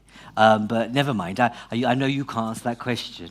I know you can't answer that question. But that is reality of the situation, because it's great to have the momentum. It's great to have the sense that we've got something moving in the direction where everybody wants it to be, but you do need an MC. But that's my view. Colleagues, of course, sure. I'll bring you in, sir, in a moment. Sorry about that. About the spaghetti. I think, we're working with all kinds of GGs and silos, and it's about time that we start looking at sort of the life cycles of companies, right? And take it from there and take it cross-border. And if you're asking who's sort of making the spaghetti, that's une affaire de patron, is chefsache, right? So that's the one who needs to push everything constantly across all these silos, if I say it very negatively. And second, if you, let me put it this way, there's a risk of simplification that we just have a scale-up problem. It's the full journey. It's the life cycle. We still, whatever you hear, we're still not producing as much startups as the US. Yes, we're quite comparable, but they still are going faster. Yes, there's a scale-up issue, but you can also look at the end of the life cycle, like a stock market. We need exits. So we need like, I always compare it with like a big chimney. If you don't clean it from the bottom to the top, it's not going to produce the airflow. This is what we need. You need the full cycle fixed, and that's why we need to fire all cannons. Or indeed. Holistic, as you say. Indeed. Thank you very much. But I still think we need an MC. But gentlemen, people do put your hands up. I'm going to bring yourself in. Right, Introduce yourself, please. Yes, I'm Scott Marcus. I'm professor at the European University Institute. I wanted to actually draw a link to the investors. If the investors don't know what's going to happen in the worst case, if they don't know where they stand in line and what they could hope to receive, then they're not going to be very much inclined to invest cross-border. And it's very hard for investors to not understand the rules in the different member states. This is an area that the Commission tried many times over a period of 10 or 20 years to reform. Every single time they were shot down by the member states for not unreasonable reasons, which is that non-bank insolvency is intertwined with so many different aspects of member state law, of labor law, property law, you name it. So I thought some of the most important reforms here were actually the change to non-bank insolvency, the mechanisms for allowing firms that fail cleanly without debts to get out quickly. Basically not tying up people for long periods of time, not tying up resources for years. I thought was probably the most important aspect, and I'd be interested in the panelists' thoughts about this. But what's well, in terms of priority, right? Do you think they've got the priority right? I mean, would you start where you started just now? I think there are several things there. I also thought that the thing about employee stock options was extremely important, trying to determine when they're valued, because if they're valued before you know what the company is worth, indeed, it makes them worthless. Okay, great. Thank you very much, sir. Isabel, if I may. There's a camera, no, not camera, just beside you, Mike. Thank you so much, Isabel Schumann from the European Trade Union Confederation. So thank you for giving me the opportunity to raise some elements and questions. First of all, I would like to thank you, Mr. Letta, for being engaged with the ETUC, indeed to make sure that one of the main important points is access to investment. So yes, access to investment, but not on the back of workers. And this is clearly what comes out of the report, is indeed to support startup and scale-up, not any kind of businesses. So here we have an issue with the scope. At once, what was proposed for startup and scale-up, and clearly to keep the innovations in the opinion, is open to any kind of businesses. So the startup of the scale-up of those world, they will not benefit from the 28 regime, because other businesses will kind of swallow them. And here, I think there is a very important element. So being in connections with EU Inc. associations, I can tell you that they are not happy, because they will not have what they need to have, indeed, access to investment, so that, for example, the solar panel are not developed here in the European, but sell to others, because we have not given access to investment. So the problem here is not the employees, as I heard here, and I found quite strange that speaking in the framework of the Jacques Delors foundations, one of the trade unionists, as president of the Commission back in time in the 80s, you say that, well, employees' rules for the protections of workers' health and safety at the workplace is an issue. I think it isn't. It's exactly where the European Union make the difference in comparison to the US. And I'm not sure that the US had 28 regime. The US has more than 51 regime of businesses. So don't believe that bringing the 28 regime in the European Union will make it as a competitiveness element towards the the US. It will not. It will not, because the asset of the European Union is exactly the way it provides for regulations that everyone has fair competition possibility to do business in the European Union. And one of them is, of course, to protect the workforce, because without the workforce, you will do, what will you do? Social dumping. And this is exactly what happened 2008, 2014. SUP, SPE, exactly the same model. And we have demonstrated back in time that it leads to letterbox company, it leads to money laundering, it links to tax evasion, it links to the non-respect of workers' rights. What we want is, of course, startup and scale-up that respect the European social model. So, Isabel, if I may, therefore, okay, all right. And so you're clearly not a believer of the EU Inc. It's very clear. I understand that. What's the alternative? What would you like to see in place then? Exactly, the alternative. You know that it might be a good idea, it might be a false good idea. Just to test that in a regulatory sandbox. I'm sure those people here knows what it is about. You test over a very short period of time on one innovations whether this system would function, but in the full respect of the rules protecting workers at the workplace. Not like Tesla, for example, who will swallow any kind of innovation just to make sure that there is no competitions in comparison to Tesla, but Tesla, for the moment, not respecting the rules in the European Union, being co-determination in Germany and health and safety in Sweden. So what you're saying is you'd like this regime to be, I suppose, tested, impact assessed before being rolled out. Is that what you're saying? No, not just impact assessed, testing. So a regulatory sandbox is the possibility over a short period of time, let's say 3 years, to organize a possibility for an EU Inc., which will be a startup and a scale-up, not a big business, not a multinational. Thank you for being here. I'd really welcome anyone who has an alternative or an agreement view. But your lady there, thank you for those comments. I don't have a reply to her. That's okay. No, you don't have to. Yeah. Okay. I'm Elena Ravasquez from Euronews. You mentioned a lot capital markets and the need to integrate the capital markets. This Friday, there is an important discussion on the MISP regulation, as you know, the MISP package, as you well know. And we know that there is a push from the E6 to find a momentum on the capital market, even though there are different technicalities that member states are trying to agree. What's your feeling about the momentum on the capital market integration? Because to me, sometimes I have the feeling that there is a political push, but at the same time, when it comes to agree on technicalities, we stop. And then, you know, the competitiveness roadmap is at risk. And I don't think it's not only for the capital market, but also for other legislation. I'm afraid also for the EU Inc. There is always this debate with member states that make everything very complicated, and you know this more than me. So my first question, what's your feeling about Friday? So the capital market, the MISP package, and whether do you feel that there might be more consensus than before? And the second, do you see problems coming on the EU Inc. as well? Thank you. Okay, great. Thank you very much. I bet I want to come straight back to you on not everything, because you can't answer all of those questions. There's kind of the element of social dumping and the fact that actually the EU Inc. is really not going to be the saviour of what we require. Is going to actually complicate matters potentially, and workers' rights will be reduced.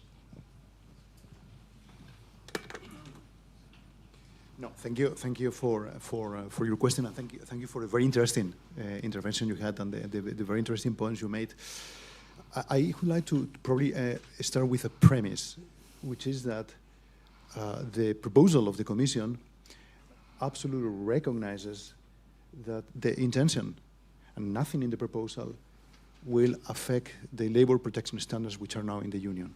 It does not deal with it, which is also the question that our friend from the European University Institute made before, and for very good reasons, most notably related to the legal basis and the fact that if we were going into that territory, we would bump into unanimity and an extremely difficult discussion in the Council, as you well know.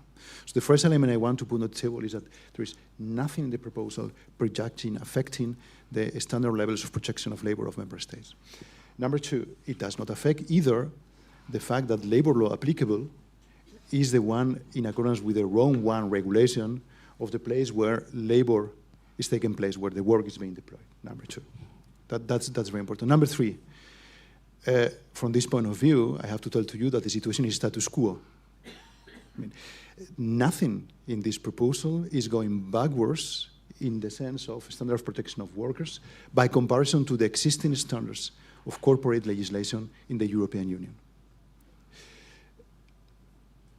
Probably one of the most important debates we're going to have is the one on co-determination of Mitbestimmung. I want to be clear that nothing in this proposal is affecting the participation of workers in the governing bodies of companies.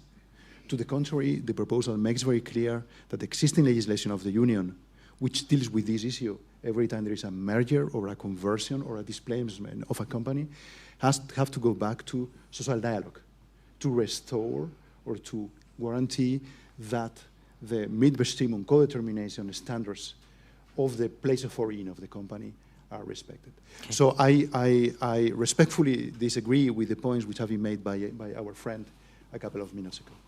And this Friday, are they going to, in terms of, you cited on that? Well, I'm probably not in a very good position to foreshadow what's going to happen. No, sure, I'm going to ask Giorgio anyway, but I just want to make sure, okay. Probably two comments on that. My perception from the Commission is that when it comes to savings and investments unions and to capital markets union, things are not, I would say, things are probably a little bit suboptimal in terms of negotiation. We have the classical divide of home-host. We will see what happens under Irish presidency from now on. I would like to put on the table two elements. One is the famous E6 group of 6 member states, Italy, Spain, France, Germany, Poland, and the Netherlands, who are establishing a sort of coalition of the willing to push many of the elements which are now on the table in the legislative negotiation, number one. Number two, I would not discard, but this, I say, take this with a grain of salt, I would not discard that down the process in some months' time, some people in the Council start thinking about enhanced cooperation in the Savings and Investments Union. I will leave it by there. Yes, I wanted us to turn to enhanced cooperation at some point, but we don't have enough time, unfortunately, but it's a little mechanism that's quite underused, but obviously quite powerful. It's not your file, I know, but any comments you want to make from the kind of the workflow of what you've been involved in as a presidency? No comment on that. However, we can, what we can confirm is that indeed there was, we are very looking forward to receiving the Council's legal services opinion on the legal basis of this proposal. And how is it, on hopefully very soon, and under our presidency, we will hear on that. But I think that in case of any concern from member states, this is just a clear reflection of their the member states' desire to ensure that anything built under the 28th regime corporate legal framework, EU Inc., is solid and on a really sound legal footing. So legal certainty and confidence and robustness of the chosen approach by the Commission is what we are looking for. Excellent. We have obviously others in the room that could make comments too, but before I go back, I've only got literally 5 minutes. Do you want to make any comment on what you heard from the trade union side? Yeah. Yeah, thanks for that. We hear this a lot already, right, in almost every country. And like you said, Alberto, it's, it doesn't have that kind of impact That's also all locally taken care of. But I'd like to add to that, is that we're always looking, taken from a higher perspective, we're always looking at protecting things, which is quite important. We want to protect our European values. But flip this in your mind for once and start thinking about exporting our values, right? Let's build some successes here, build on our values, and then make the rest of the world sort of deal with the things the same way that we do. That means investment. So if we're going to take 3 years, is it still on? Yeah. If it's going to take 3 years to have like one test and then do the next thing, we're going to be done, right? It's not going to happen. So we do need speed, we do need size, and I think it's well done, this part. It doesn't have that many consequences. The second thing we need to do that ties into the Saving Investment Union is to make that free flow of capital coming and make sure we invest in our winners, making large companies in Europe, from Europe, that have many employees or be very happy. And I think we should export that. Okay, excellent. Any violent reactions, any desire to get something off your chest? Please. Do introduce yourself. Catherine Lynch is my name. I'm Irish, looking forward to seeing what happens in the next 6 months. At the end of the day... Other than being Irish, do you have a designation? Innovate Ireland I'm the chair of an innovation network in Ireland. Lovely.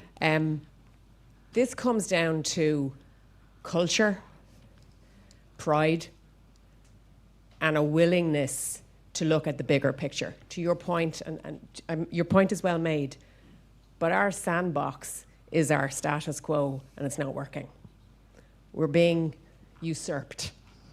And if we want to export our pride and our values, it will require thinking differently. It requires being brave, and there will be voices who will not agree with it.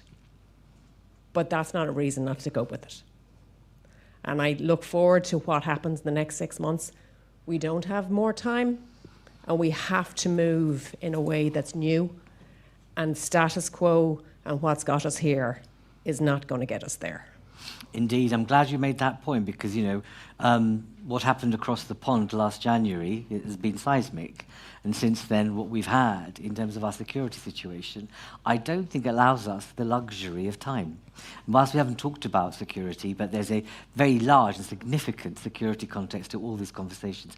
And I'm not saying that the EU Inc. will solve that problem, but it means that you can use a proxy of some of these instruments to be able to do something on defense and security in Europe, in the procurement, etc., as well. So thank you all very much. Thank you for all being bright and, you know, chirpy about this situation. It's really well welcomed. And so I'm going to ask you now, thank you, to move into the room. And hopefully our other people will be arriving soon. They're not here yet. Okay, fine. I'll continue talking. It hasn't worked to time. So in the next session, we're going to have some, thank you.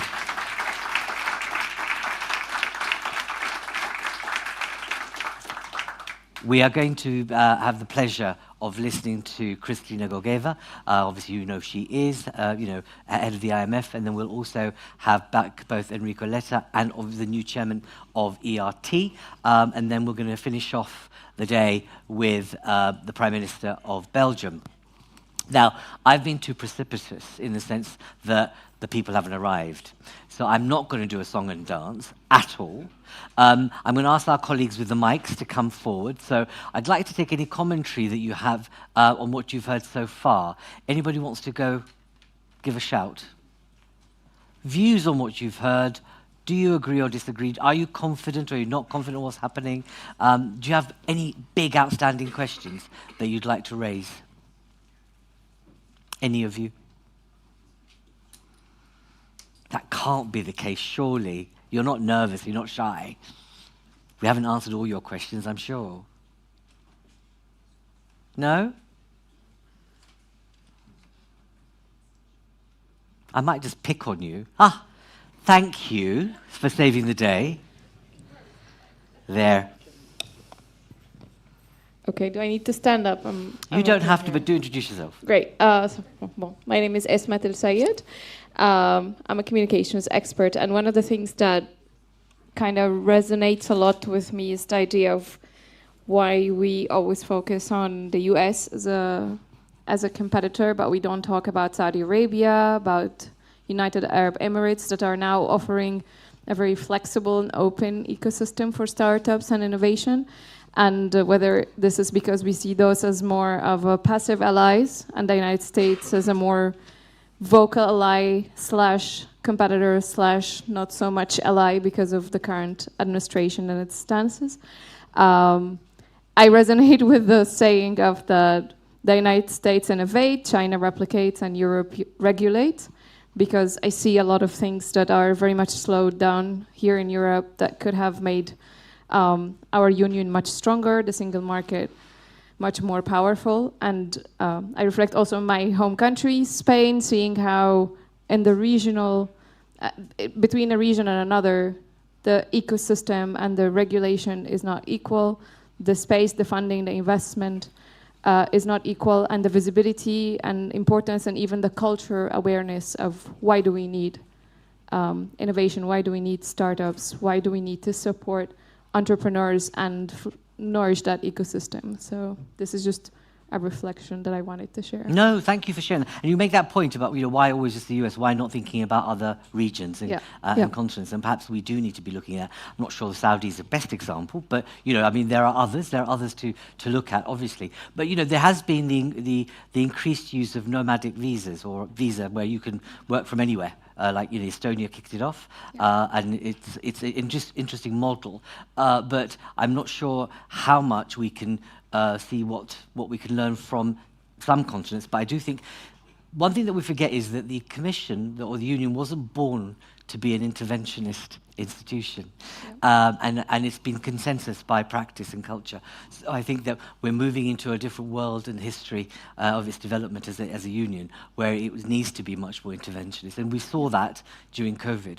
But I think it's trying to get used to being a more interventionist entity. Yeah, I think the Gulf is somehow also offering a more magnetic opportunity of attracting innovative ideas and startups from all over the region and globally, which is something that possibly we're lacking here in Europe.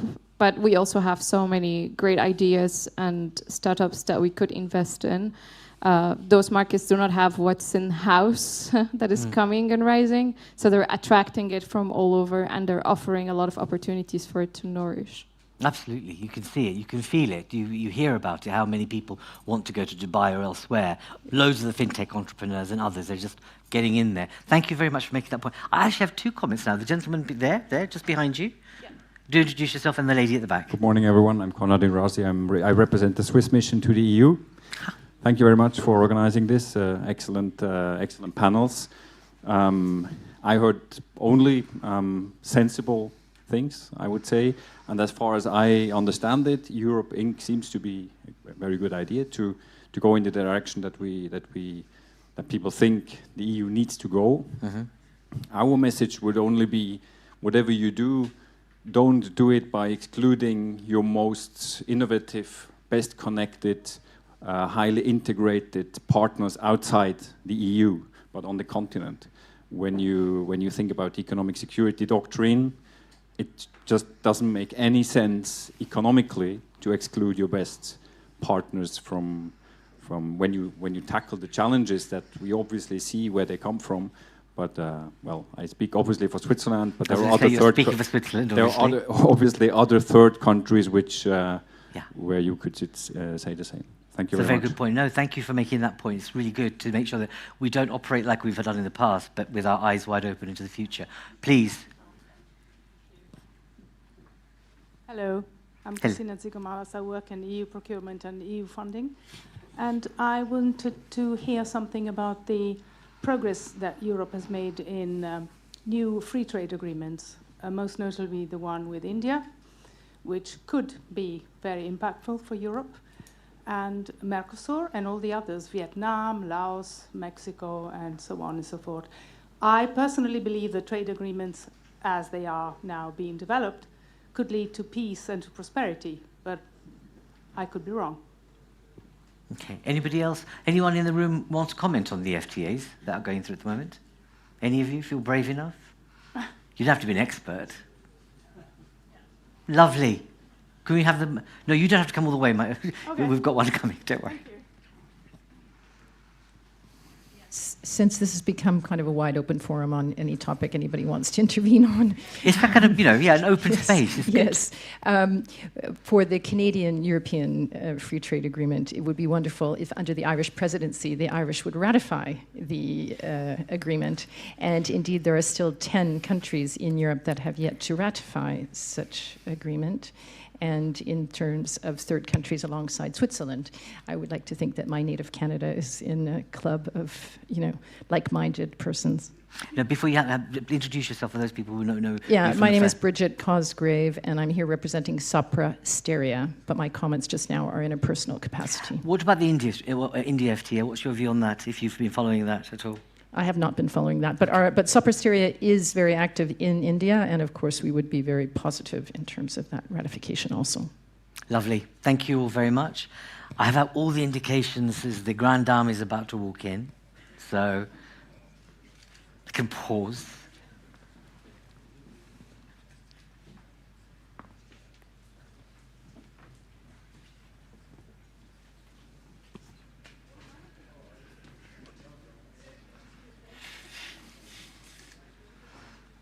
Here we go.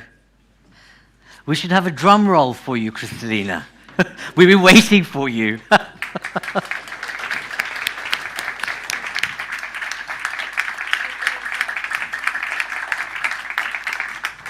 You're very kind. Not at all. I'm going to help you up here. Okay. There you go. Oh, we start. Hang on, let me just move my stuff.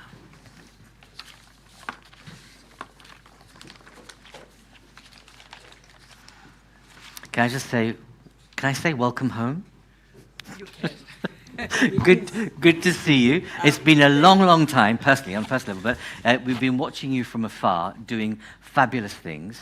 Thank you for making the time for being here on this particular occasion. I think everyone's really looking forward to hear what you have to say about this one market, one Europe, and the 28th regime that we're talking about. What do you think beholds us as a future from the IMF perspective? Over to you. Yeah, well, thank you very much. Thank you. I'm always nostalgic when I come to Brussels. I spent 7 wonderful years. Some people have 7 years in Tibet. I had mine right here. And I'm coming now to Brussels at the time when the world economy is yet again going through a shock, this time because of the events in the Middle East. Before Hormuz closed, Europe's growth was going in the right direction. Outlook was improving. At the IMF, we were just about to upgrade our projections.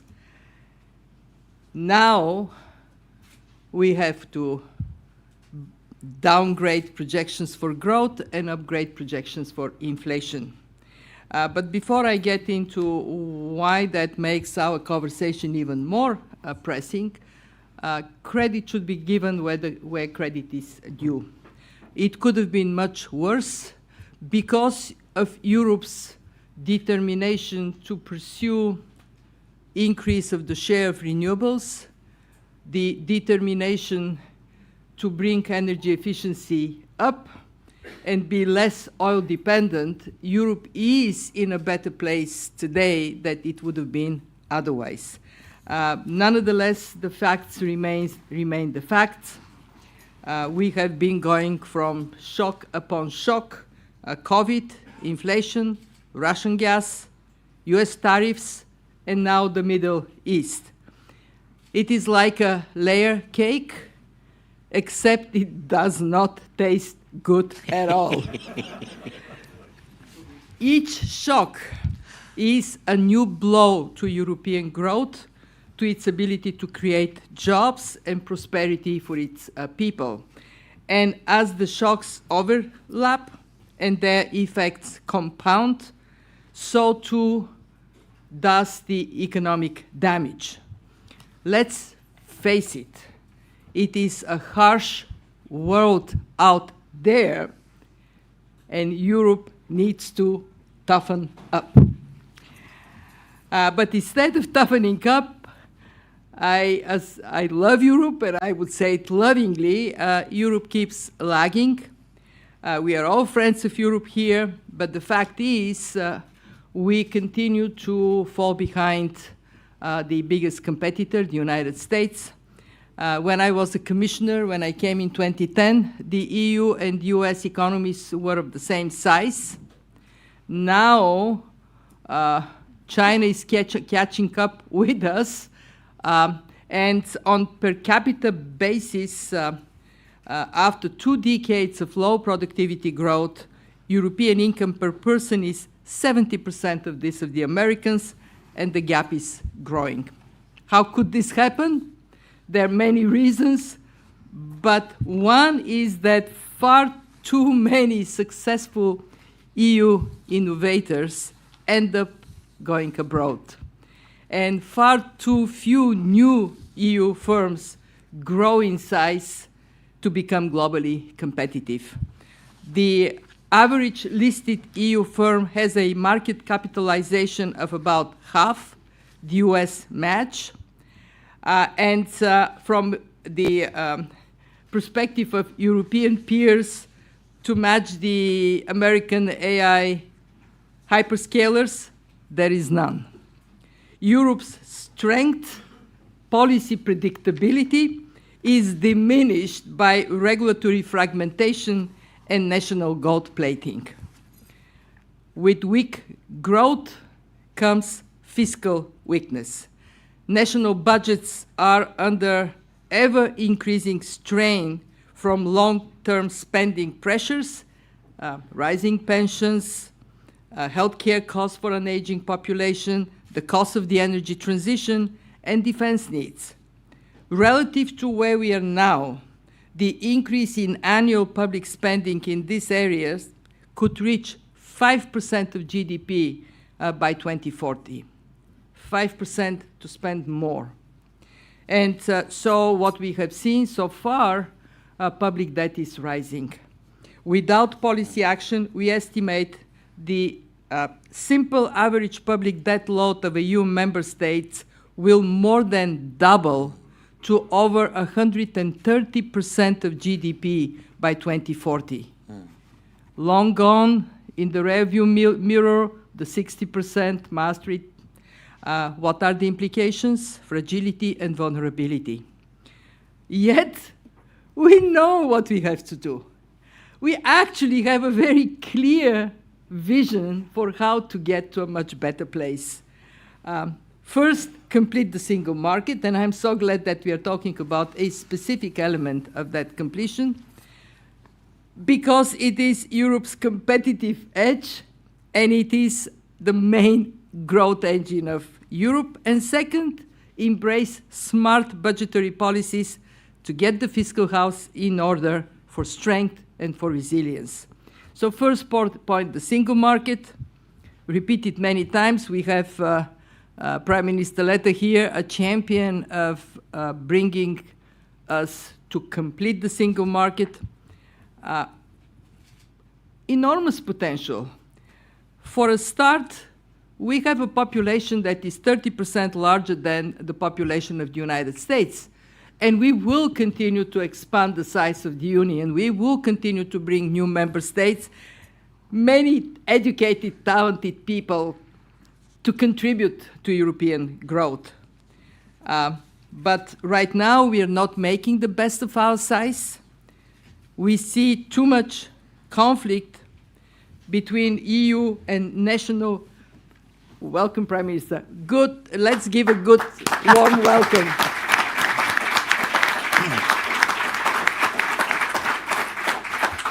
Right on time. I was talking about the conflict between EU and national rules and priorities. Too many barriers to intra-EU trade, and too much fragmentation in European energy and labor markets. What is the result? As Enrico shows us, trade in capital, electricity, and labor within Europe is far too costly. As a practical matter, today's EU single market still embeds a patchwork of 27 national regimes, often living more in conflict than in harmony. And of course, Europe can do better. We have the One Europe, One Market program. It is a great footprint, over 30 pieces of legislation, and the rewards from implementing it could be substantial. We estimate that if reforms were to reduce internal frictions to levels comparable with the United States, while member states galvanize national reforms, EU productivity could rise by as much as 20% in a decade. That would raise GDP per capita by some 35% or more, depending on whether the national reforms are of the quality and strength required. Higher trend growth would then contain budgetary pressures that keep building, reducing the fiscal adjustment needed to sustain long-term spending needs. So we have faster growth, we would have more tax revenues, and in that case, we can then dream for bringing down the GDP, the debt to GDP ratio. For the average European economy, even modest growth-enhancing structural reforms could reduce by about 1/5 the fiscal consolidation needed to put that on a declining path. The more ambitious the pro-growth reforms, the better. And that takes me to the second point I want to emphasize, fiscal responsibility. And to be concrete, let me zoom in on one example that is very much in the lens today, defense spending. Given the geopolitical realities, there is a consensus in Europe that it needs to rise substantially on top of the material increase by more than 2% of GDP already delivered by some EU member states in recent years. But policymakers should note that there is a right way and there is a wrong way to proceed. At the IMF, in our most recent World Economic Outlook, we included a chapter studying major defense build-ups across 164 countries since the Second World War. On average, every episode involved about 2.7% of GDP in increased defense and security-related spending, similar to what NATO countries are now committed to deliver by 2035. If such expansion is deficit financed, it leads to higher debt, which many EU countries simply cannot afford, given their fiscal space constraints. For these countries especially, it is important that large and permanent increases in defense outlays be delivered in a budget-neutral manner, entailing tough trade-offs in taxation and non-defense spending. Equally, governments should strive to execute defense build-ups in ways that maximize the uplift to growth. In the near term, large defense outlays can boost domestic demand, but often with leakages to imports, so we spend, somebody else's economy benefits. The bigger question is what happens in the long run. Our studies show that the potential boost to growth is modest unless growth is an objective built in how defense spending are pursued. The defense capital spending and defense R&D, if they don't crowd other productive investment, they can support productivity growth. My main point is how it is done matters. If member states act alone, duplicating efforts, fragmenting procurement, the payoff would be way smaller. But if they coordinate on R&D and other items, use common standards, and ensure procurement is open to bidding companies, big and small, from all EU countries, then market size expands and productivity can benefit. And this is why we very much support instruments as SAFE, Security Action for Europe, and the EU multi-annual fiscal framework. They're so important. They pool resources, they avoid duplications, and they allow us to invest strategically. I cannot stress enough how important choices that would be made on defense spending would matter for the future, the competitiveness of Europe, and the productivity and growth in Europe. So when we put together structural reforms and smart fiscal policy, today illustrated with the example of defense, yes, Europe can deliver. Europe has made tremendous strides in energy security because of the urgency produced by Russia's invasion of Ukraine. And now we have another large energy shock and geopolitical realities that should be putting us in the same context of urgency to act. So, to Europe, complete the single market, because the strength of your growth depends on it, and manage long-term spending pressures, including in defense, because your resilience depends on it. Be pragmatic, build coalitions of the willing, stop the finger pointing, and make sure that you bring citizens with you. Because if people don't believe that we are working all together, united for a better Europe, they're going to be on the street. And that would be sucking away all the attention, not the reforms that we have to pursue. Pulling together has been and remains the path for Europe. And it is in this spirit that Jacques Delors' 3 centers and Friends of Europe are coming together. This is why all of us are in this room. Reinventing yourself, Europe can do the same. Europe, toughen up, you can do it. Thank you.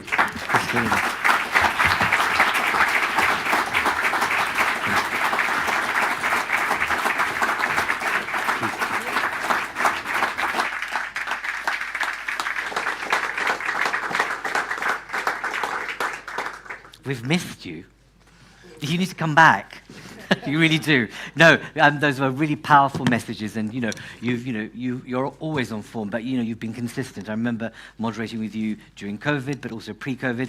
The same spirit of can do, and being able to say, people, pull your socks up and get on with, because actually it could get worse. The opportunities are huge and before us.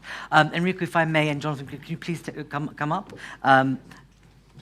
I'm going to start with you, Enrico, in terms of, you've heard this message from Kristalina saying, toughen up.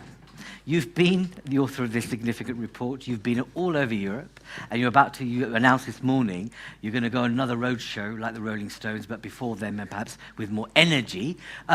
What's your sense now, after everything you've heard so far, about, I think there's a sense in the room about getting on with it, with priorities and a bit of acceleration. What's your take?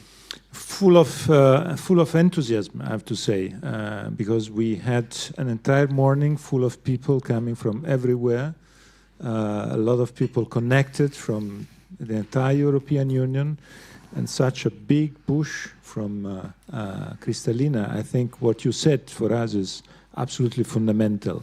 First of all, thank you also for the words, kind words that you said on the foundation, the Jacques Delors Friends of Europe Foundation. On behalf of Isabelle Durand, Pascal Lamy, Gerd Camille, I would like to thank you very much for this encouragement that is for us fundamental. But coming back on your point, Amanda, I think is a duty for all of us, because we see the momentum, and we see really that it is never like now, like today. I never saw such a momentum. You mentioned, Kristalina, from 10 to now. From 10 to now, we had so many crises, and we postponed every moment. We postponed the structural reforms that are absolutely needed today. Now we see the momentum, and I take the opportunity of the presence of Prime Minister of Bart. Thank you very much for being here. We really appreciate it, and I personally appreciate also because the idea of this report was a Belgian idea, and the fact that you are today here at this kickoff of this roadshow, this Rolling Stones tour around Europe, is for me and for us fundamental. But now we have to be very clear. There's no possibility to waste this opportunity. If we waste this opportunity, the sanction is there, and the sanction is history will sanction us. Because we wasted too much time in the last decades, and now we are discovering, what you showed us, very, very meaningful what you said. And I think if you allow us, we will bring all these slides around Europe in the tour, because they are so telling what is happening. It is clear that we are wasting speed, dimensions. There's a scale-up topic, and this scale-up is so fundamental. So yes, is the right moment. I think it's fundamental. Pressure from abroad is there to help us. So, Armendra, I am so happy because of this kickoff, such a powerful kickoff, and I'm so happy also to have you, Jonathan, here, because having you and have your voice and what your voice represents today is for us really very important. If I may say also, add one point. Your voice is important as European Roundtable, but you are British. And I... Just in case you missed that, Jonathan. Yeah. But I add this point. It's a moment maybe to have a big pan-European big initiative. It's the moment to consider that our pan-European destiny is so important. So I think your importance here is really a double, triple, if I may say. So we are going in the right direction, and thank you, Kristalina. Thank you for that. One point I just want to press upon you, if you have been invited or not. We've heard from Georgia around what's happening in Cyprus, and there's going to be a handover to Ireland. Is there any chance that you might be invited to speak to that grouping?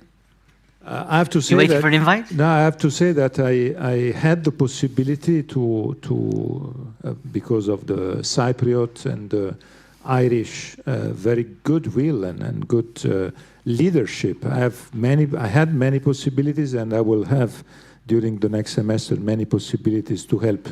I am a citizen, and as a citizen, we are all here citizens. Our initiative is a citizens' initiative, and we want to make citizens central.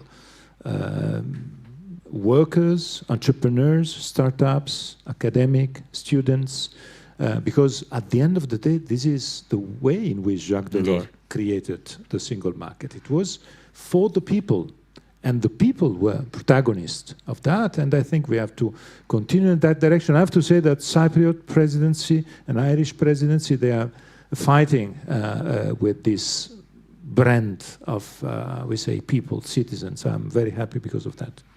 Okay, sure. And I think you're absolutely right. It's more a case of, I was thinking, as they hand the baton from Cyprus to Ireland, it'll be great in that kind of, let's say, political level that you're invited. So if there's any, well, Cyprus is here. I'm not sure if the Irish representatives are here, but take the message back home. It might be good to have a conversation with the man in terms of how you maintain, continuity and priority. Christina, can I bring you back in now or would you want to wait later, about the whole thing about how do you make sure we create investment opportunities for companies in the right areas? I very strongly believe that the innovative bent of Europe is there. I see so many Europeans coming to the United States for two reasons. The first one is ease of access to capital, especially venture capital. And the second reason is simplicity of regulation. I'll start with an anecdote. I was in Silicon Valley not long time ago, talking to a venture capital firm that was looking for investing in Europe. And I asked them, what do you think of the prospects of Europe? The answer was, we are very excited. Why? Because of the defense spending that is coming. We think it would be a great opportunity for venture capital. But we find Europe really hard to navigate. We are a relatively small company. We have 4 offices in 4 different countries. How we hire is different. How we account is different. The regulatory environment is just too complicated for us. So my very first message is that Europe has to go for a very aggressive regulatory house cleaning. We have built, for good reasons, always regulations, and we have never seriously taken the time to identify those that may not be needed anymore, and do it with the sense of responsibility for the competitiveness of Europe. But of course, we would go nowhere if we don't complete what used to be called Capital Market Union and now is called Savings and Investment Union. Whatever is the name, if we don't have depth and vibrancy of our capital markets, we just simply cannot compete to keep these innovative companies right here in Europe. So this is my very first point, that there are lots of things that need to be done. But if you want to boil down the job for Europe from a competitiveness standpoint, there are 4 things that need to be done. First, complete the Savings and Investment Union with speed. Second, the 28 regime by January 28. Third, the ability for labor to move with their qualifications.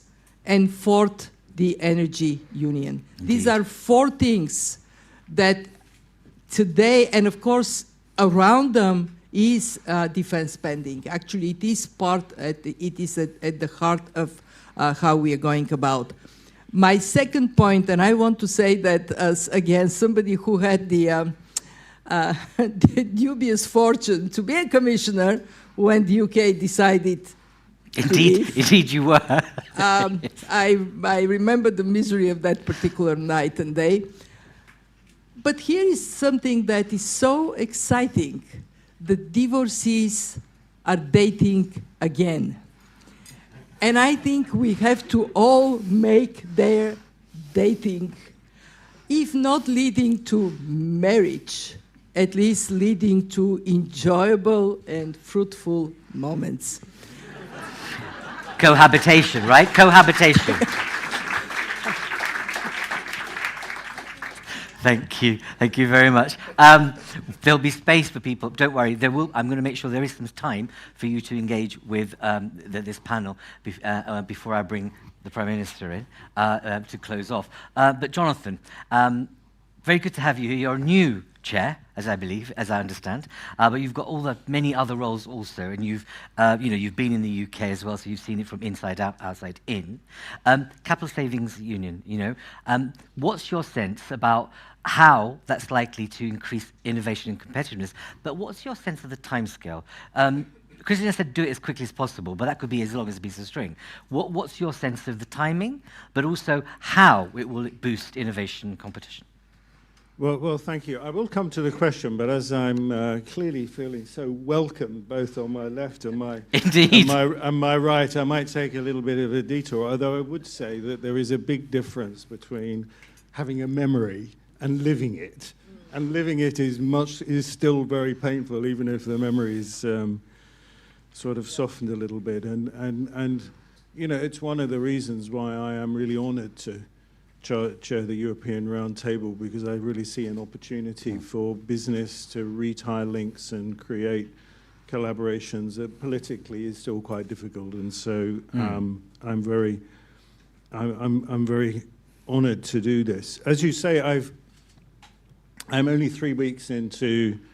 Gosh, is that all it is? Only 3 weeks? Only 3 weeks into job. Though I've been a member of the European Roundtable for over 6 years. But I think, you know, this theme around urgency, now is the time. You know, the scale of the external challenges, the path for Europe, you know, is really to become a 450 million economic and social bloc that becomes, you know, resilient in its own right and doesn't get pulled to the left at the winds of the Americans or pulled to the right, you know, by the potential dominance of the Chinese. So I have sought a new mandate.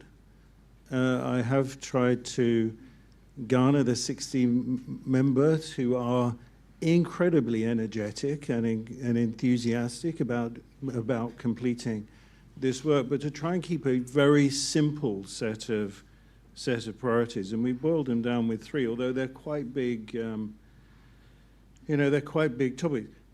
Simplify and integrate. The completion of the single market in all of its forms, as you identify, savings investments union, the 28th regime, freedom of movement, and the energy, as well as simplification.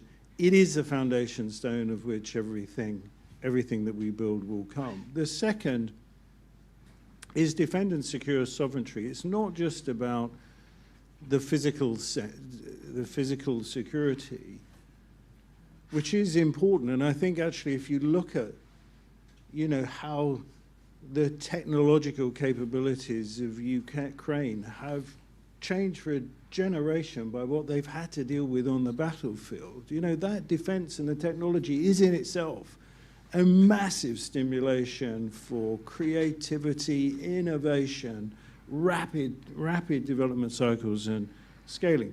We also need to be very clear of the industries that we can't afford to cede. You know, we now know, you know, oil refining and the ability to produce our own jet fuel is much more important. You know, the steel industry, the chemical industry, the automotive industries. If we cede all of that, it's going to be very difficult to rebuild it in more difficult times.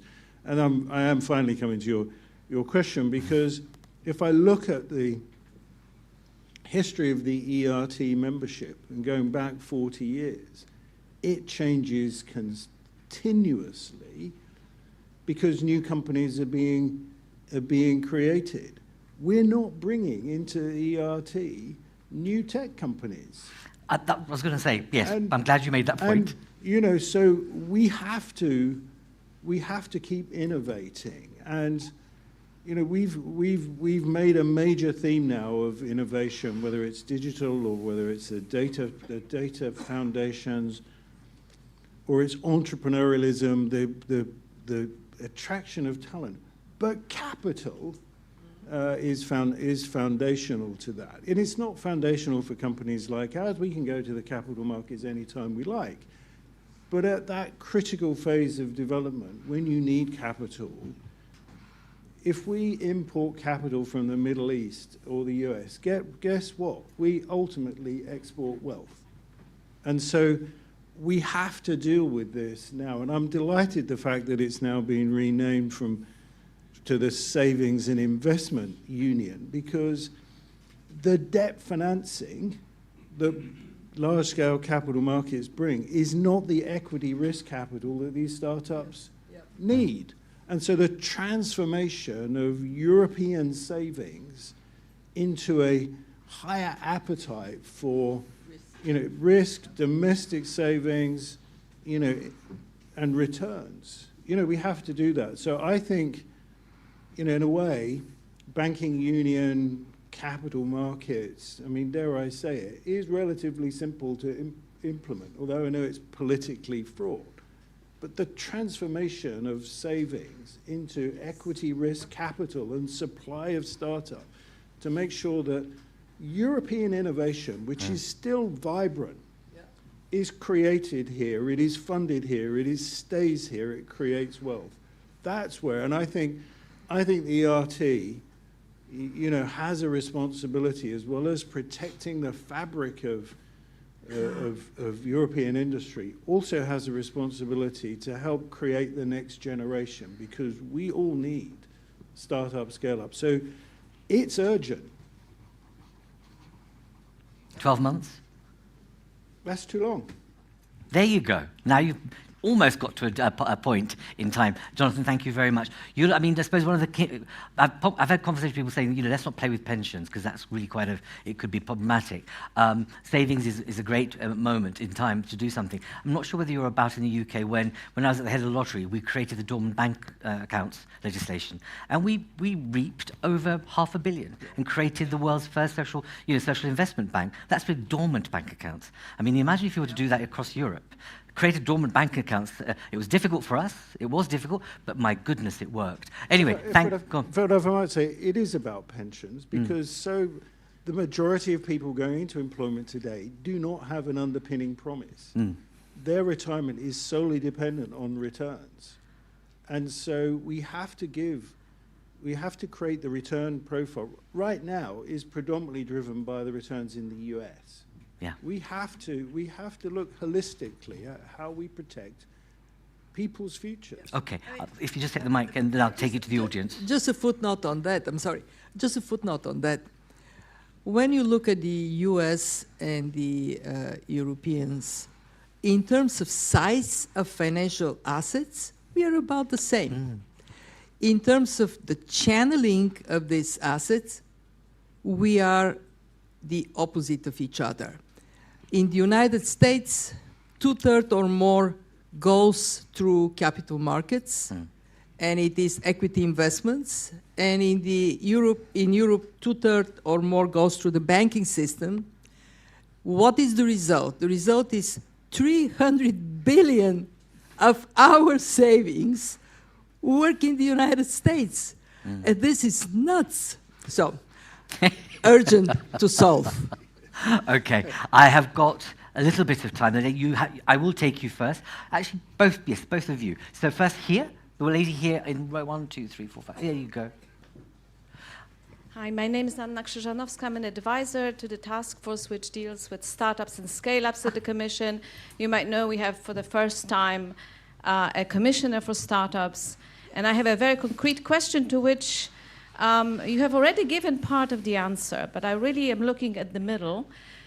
In our analysis, access to finance, regulation, simplification is very important.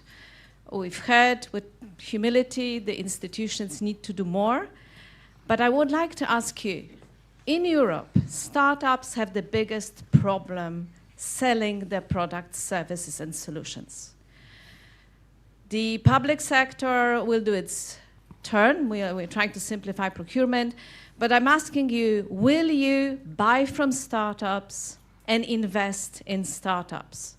If we do not have a pull and offtake revolution for innovation in Europe, we're not going to improve our productivity, and we're not going to have a vibrant market. The capital will come if we have people buying from startups.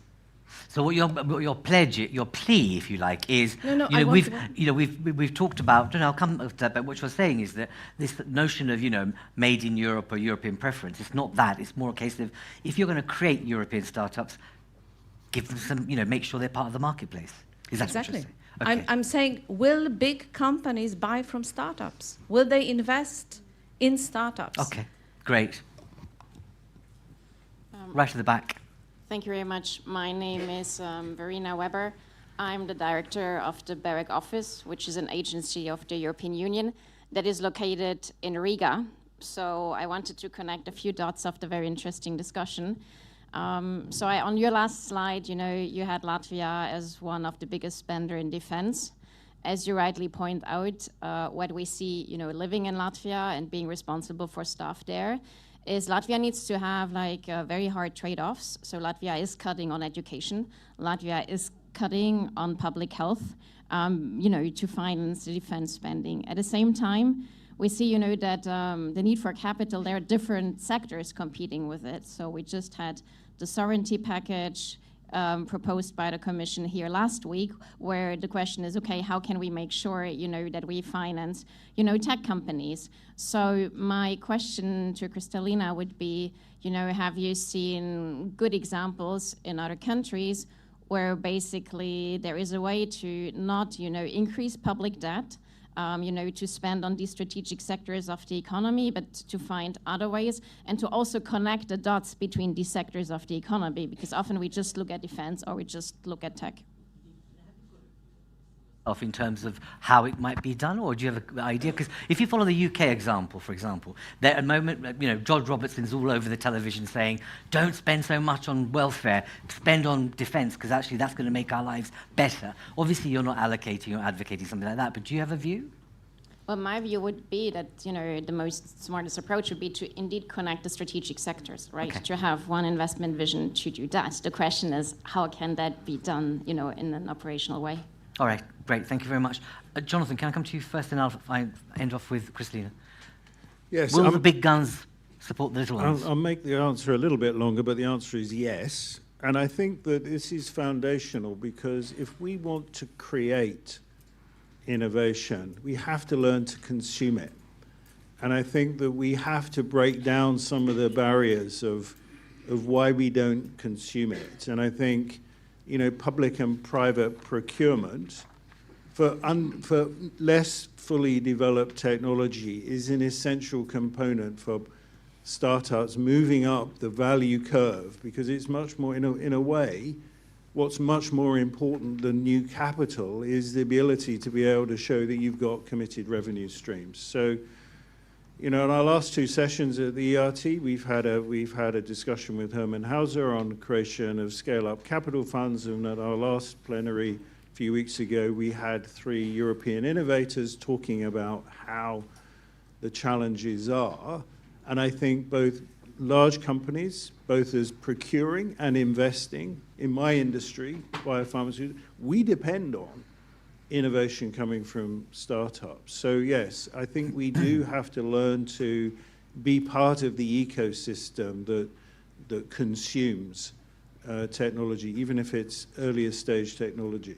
Okay, and this is not from the floor, this is from me. You made reference to the fact about how do you kind of establish yourselves to reflect the modern economy, right? Are you going to be seeing an increase in, let's say, large tech companies or space companies coming into your territory? Because those are the 2 largest drivers of our future. Yes, well, as I said, the last plenary, we had, a tech company, a defense company, okay, and a green energy company. And I think that we've got to, we have to increase our ability to communicate and work with these people, because they are the ERT members of the future. The future, exactly. Okay, excellent. Thank you very much. Kristalina.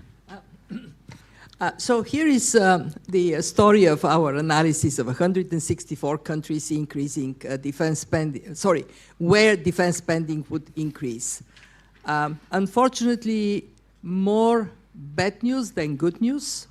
What happens is a couple of years after the boost, countries end up with higher deficit and higher debt, all up to 7% higher debt.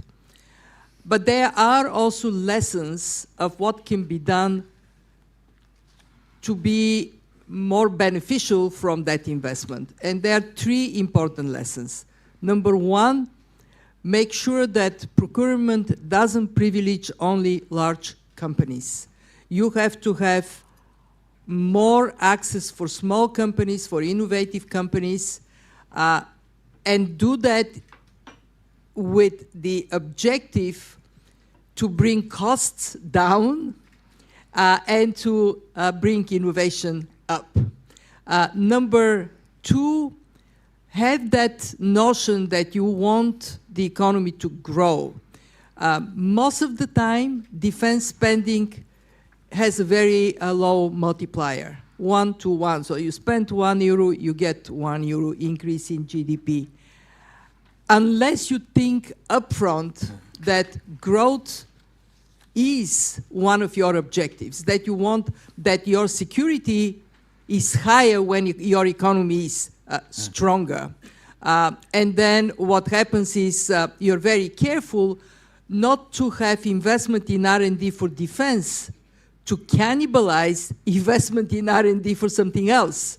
And that is actually, for the whole of Europe, this is a very important moment to make the right choices. And number three, make it as connected to other parts of the economy as possible, especially to the kind of civilian side, so there can be spillovers that would be bringing additional benefits to society. In Europe, there is, if you ask me, the case of Latvia and everybody else, Europe does have the multi-year financial framework.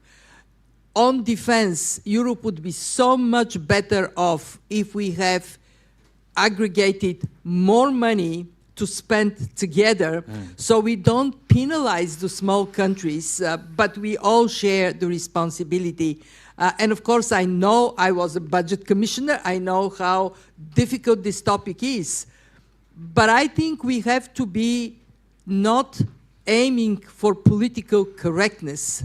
We have to be aiming for what is right for Europe. And at this moment of our history, we are going to spend tons of money on defense.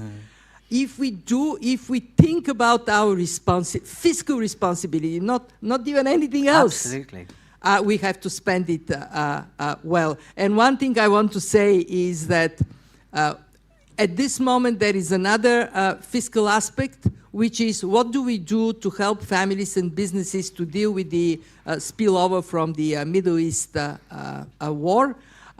Some countries do the right thing, which is you do the right thing. In Latvia, you do the right thing. Actually, in Belgium, the Prime Minister does the right thing, which is do not assume this is going to end tomorrow and don't spend money you don't have. Excellent, thank you very much. I'm conscious of the fact that the Prime Minister is sitting here waiting. You wanted to come in.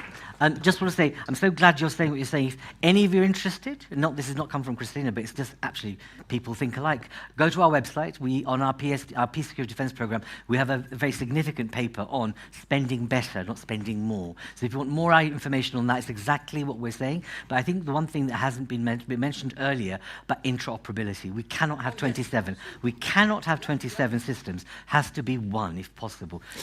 We have 1 minute before giving the floor to Prime Minister for the conclusions. I would like to spend this minute by saying one thing that for me is fundamental.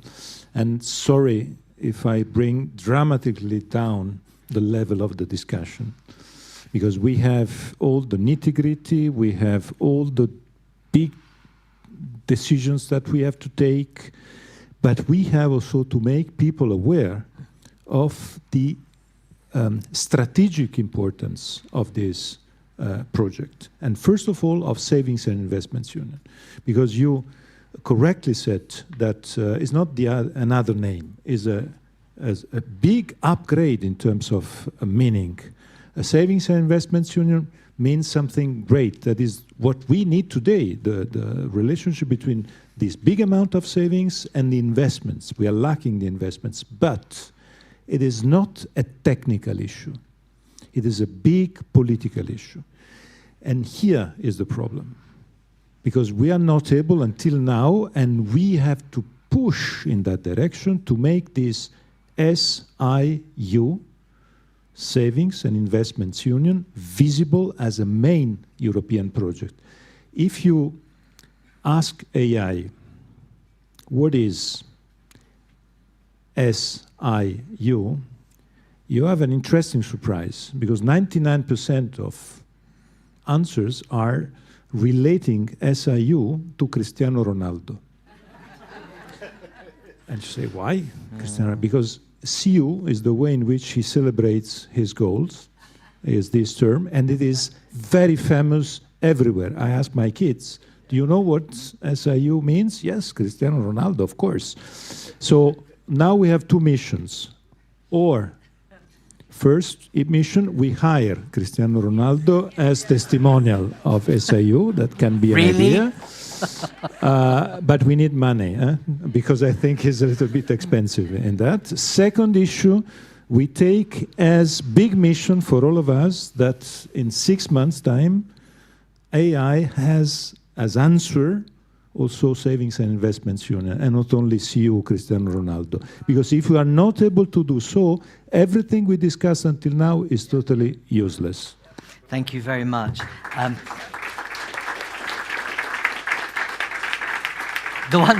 Those of you from the medical profession will know that those 3 letters also have a different connotation, but we won't go there right now. But I'll just leave it at that. So I'm so sorry to have kept you waiting.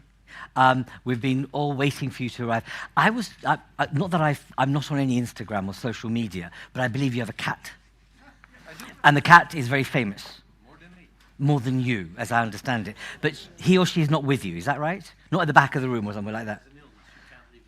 Okay. Please, over to you for final and concluding remarks.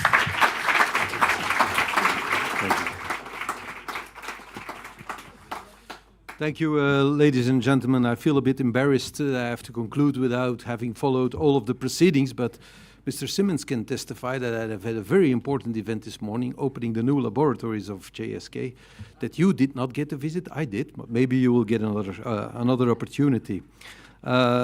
As you are British, there was a lot of talk about Brexit, and I don't want to take too much time. Is this for me? No. Okay. It's very intimidating.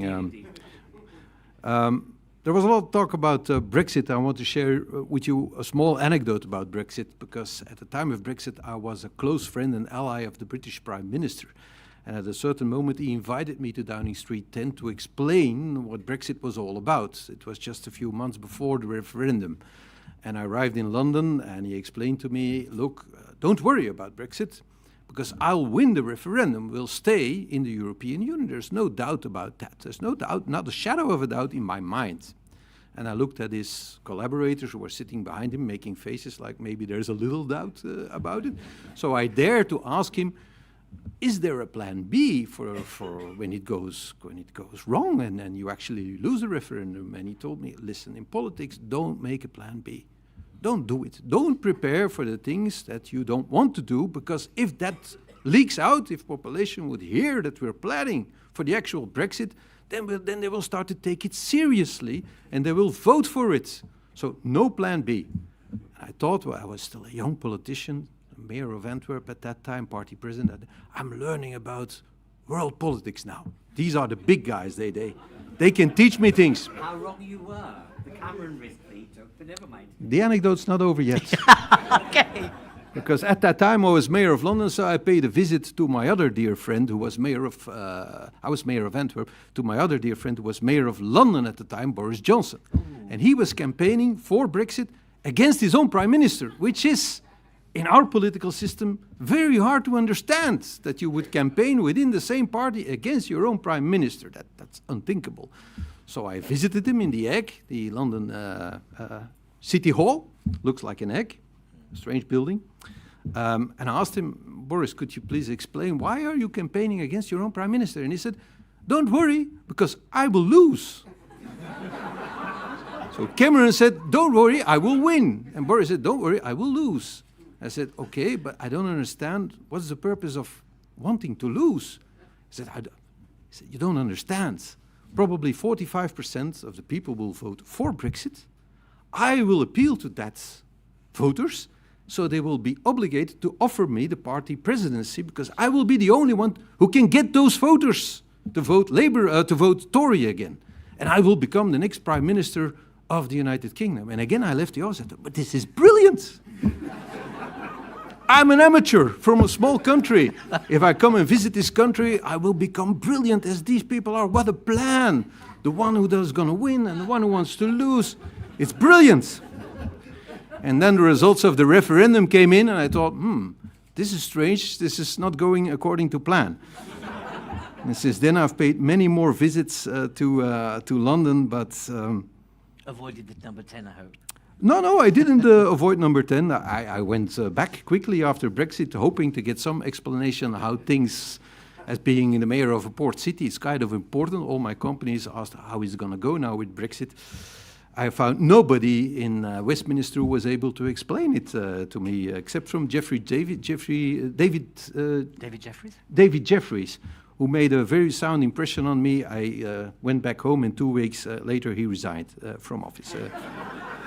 And since then, UK politics, well, let's say the UK has seen better days, and Downing Street 10 as well.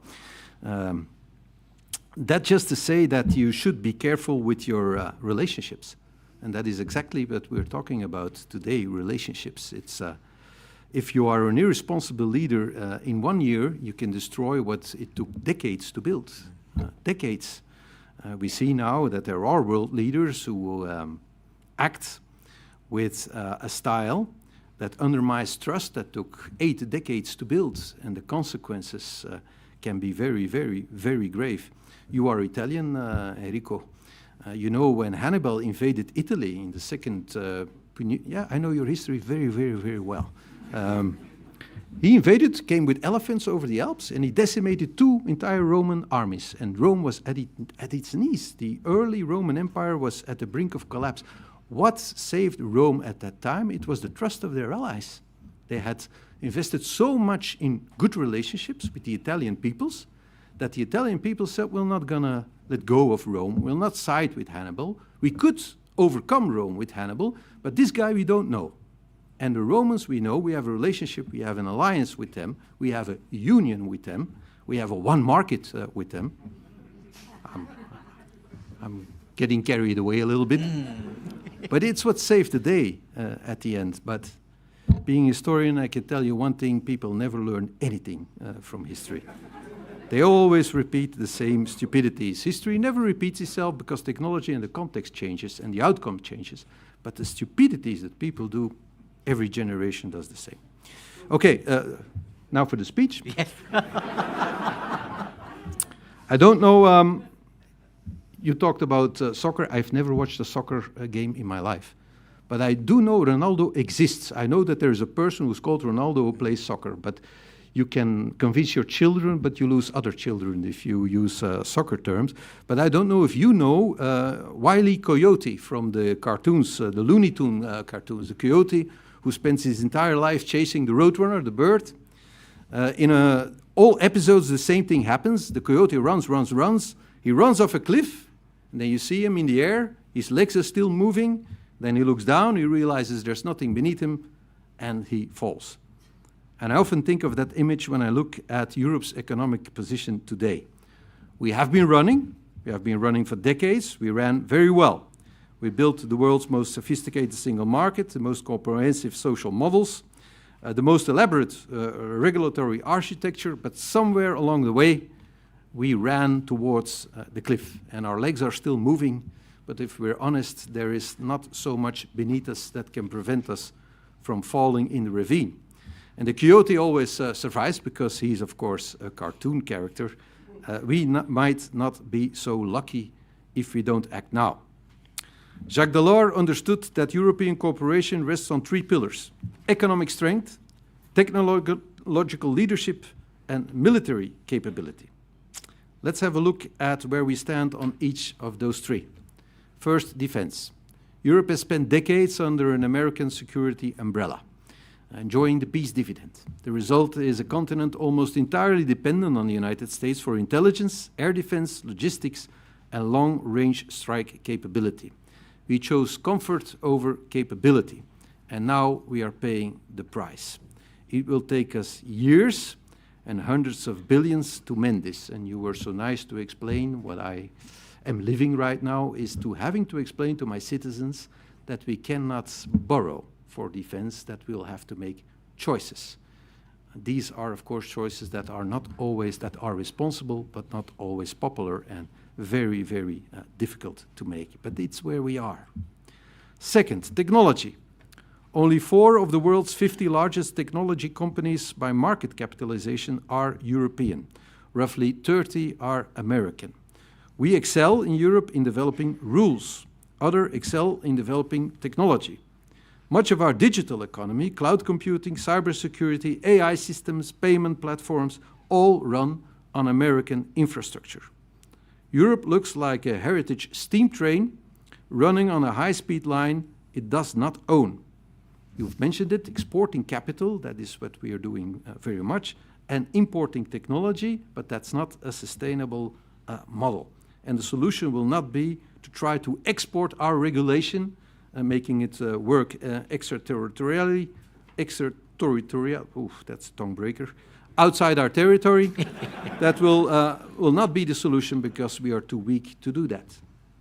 Third, the economy. In 2008, the EU's economy was larger than that of the United States, producing 25% of global GDP. 2024, we are 1/3 smaller than the United States, and our share has dropped globally to 17%. To summarize, 2 of Delors' 3 pillars are already heavily compromised. In technological and military terms, we mustn't imagine that we'll be able to step out from under the American umbrella tomorrow. Let's be realistic, that will take us at least a decade if we make the right decisions today. And I must say, when I read the newspaper this morning, I was extremely disappointed to read that France and Germany cannot reach agreement on the development of a European 6th-generation airplane. Yeah. What a waste of time. What an arrogance. This is that we have chosen to be irrelevant in a crucial part of air defense, not only now, but in a decade as well. This is pure stupidity. Anyone who suggests that we can do it alone, by developing a fighter plane alone, or that we can do it more quickly, is simply ignoring reality. We have to make hard choices now, and we have to sustain those choices for at least a decade. So technology, military will take us a lot of work. That leaves us the economy, and specifically the one market, as the one pillar where we can still make decisive progress in the near term, quickly. It is not the only thing we need to do, but it is the most urgent and most important thing that we can actually deliver on in the short term. Ladies and gentlemen, before we talk about the one market, we need to be honest about the world in which it will operate, because the geopolitical context has changed more profoundly in the last few years than in the previous decades. This is again becoming an age of empires. When I saw the invasion in Ukraine, I thought, I feel like in the 1980s again, when I was a teenager. The East, the West, tyranny versus democracy.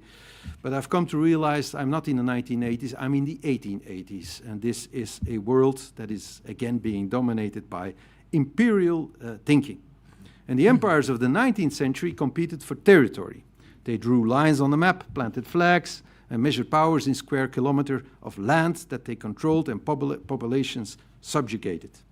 Washington and Beijing are playing a different game, but it is no less imperial in its ambition.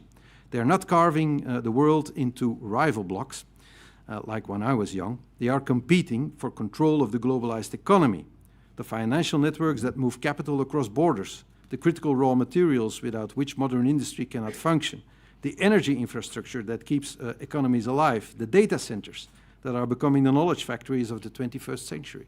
The new imperial dominion is measured not in land, but in systemic dependency. A power that wants to bring another country to its knees no longer needs to invade it. In fact, when they try, it backfires dramatically. Every time, military invasion is the most stupid thing you can do. Trump is proving that right now, and I hope Beijing is paying attention.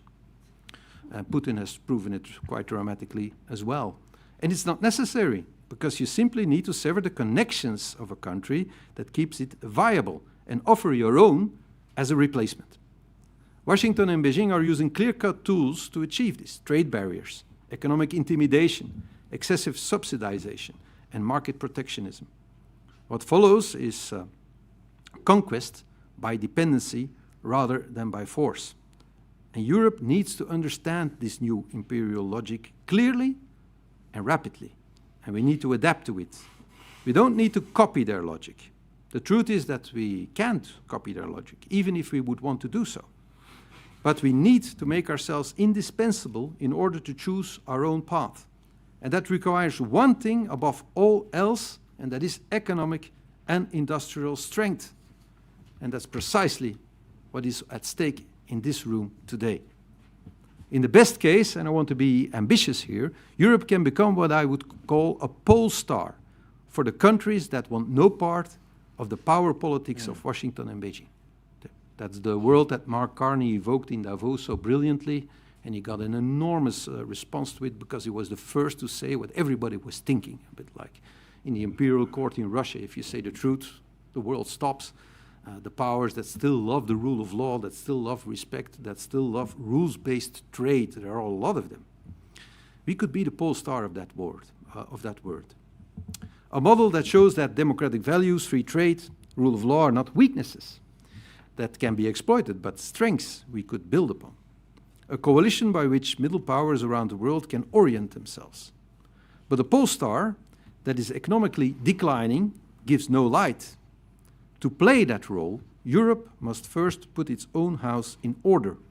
And that means, first and foremost, completing the one market. Ladies and gentlemen, any honest conversation about the one market has to start with China, because China is where the pressure on us is most acute. Trump is most visible, he's audible, he speaks a lot. China is much more subtle, but the pressure of China is much more acute. Look at the EU's top 50 companies by R&D leadership. According to the latest EU R&D investment scoreboard, 11 are European. That sounds respectable, until you take a further look. Volkswagen, Mercedes, BMW, Bosch, Stellantis, Sanofi, Bayer, Boehringer, Novo Nordisk. World-class companies, without a doubt, but they're all concentrated in the automotive industry and the pharmaceutical and chemical sector. Precisely the sectors where China is inflicting the most damage right now. China has built manufacturing capacity on a scale that the world has never seen. It is capable of producing 55 million cars per year. That is around 2/3 of global demand. European firms compete against Chinese rivals that are backed by state support on a scale that no market economy can match or replicate. According to the OECD, Chinese manufacturers receive subsidies that are 3 to 9 times higher than those available to producers in advanced economies. This is a structural distortion of global markets, and it is hollowing out the productive core of our European industry. And the country that will feel this the most, and is feeling it the most severely, is Germany. Germany built its industrial identity on precisely the sectors where China is now most aggressively expanding. The 3 Cs, cars, chemicals, and clean technology. A recent report by the Center for European Reform captured it, and I really recommend you to read it, because I found this a shocking read. And they capture it with uncomfortable precision. I quote, "China has already eaten much of German industry's lunch and is now preparing to start on dinner." The question is thus not whether Europe should respond, it must respond. The only question is how, and that's a very difficult question that needs a lot of reflection, that requires unity, it requires action, and it requires a lot of homework internally that has to be done. And again, I want to echo my disappointment of what I read. It was in the car coming from Rixensart to here. I read that Macron has taken an initiative now in the G7 saying, I want to open a China dialogue, and that's all very well. But we do take a lot of initiatives. It is time to adopt a strategy. China does not take a lot of initiatives, but these people have a strategy, and a strategy is going to eat our initiatives for breakfast. So this is, for me, a disappointment. We've been talking about China is now finally on the agenda of the EU Council. I put it there. I sent a letter. It was accepted. It will be on the agenda. They have called it now geo-economical imbalances, just not to name China by name, because we're so afraid that we don't even dare to do that. This is probably the moment where I should ask if there is any members of the press present in this room. No, but there is a massive Chinese delegation at the back. Okay. Oh, there is press and a massive Chinese delegation. Okay. For the mission. Well, it's no problem. So they're listening carefully. There's no problem. I screwed anyway. They know. They know I sent a letter, and they've let me know. I must say again, I won't take too long. A small anecdote. When I became mayor of Antwerp, one of the first visitors I received was the ambassador of China. That was 13 years ago. And then they still sounded very mysteriously. He said, our friendship is like a lotus flower. It has so many layers. I didn't understand what that man actually told me, but it sounded all very nice and very friendly. 10 years later, when the Chinese ambassador visited me, he sounded more like my imperial overlord, telling me what in parliament can be said and cannot be said, and that disappointment, I saw the layers of the lotus flower falling, could lead to decisions of choosing another port. I was the mayor of Antwerp, a port city, which is Rotterdam. And that made me very nervous, but I think if I'm unnice to this person, I hope my colleague in Rotterdam is also unnice to this person, explain that we are a democracy and that we have freedom of speech. And that in parliament, people can say whatever they want, even if it's very stupid. And usually it's very stupid, but they have the right to say these stupidities. That's what parliament is for, to tell stupidities. If I want to explain that to the ambassador, I have to be sure that my colleague in Rotterdam is saying exactly the same story. A one market is a market you can protect. An integrated market you can protect. If you stand divided before an empire, it's very easy to predict what will happen. So we have to respond. The question is how.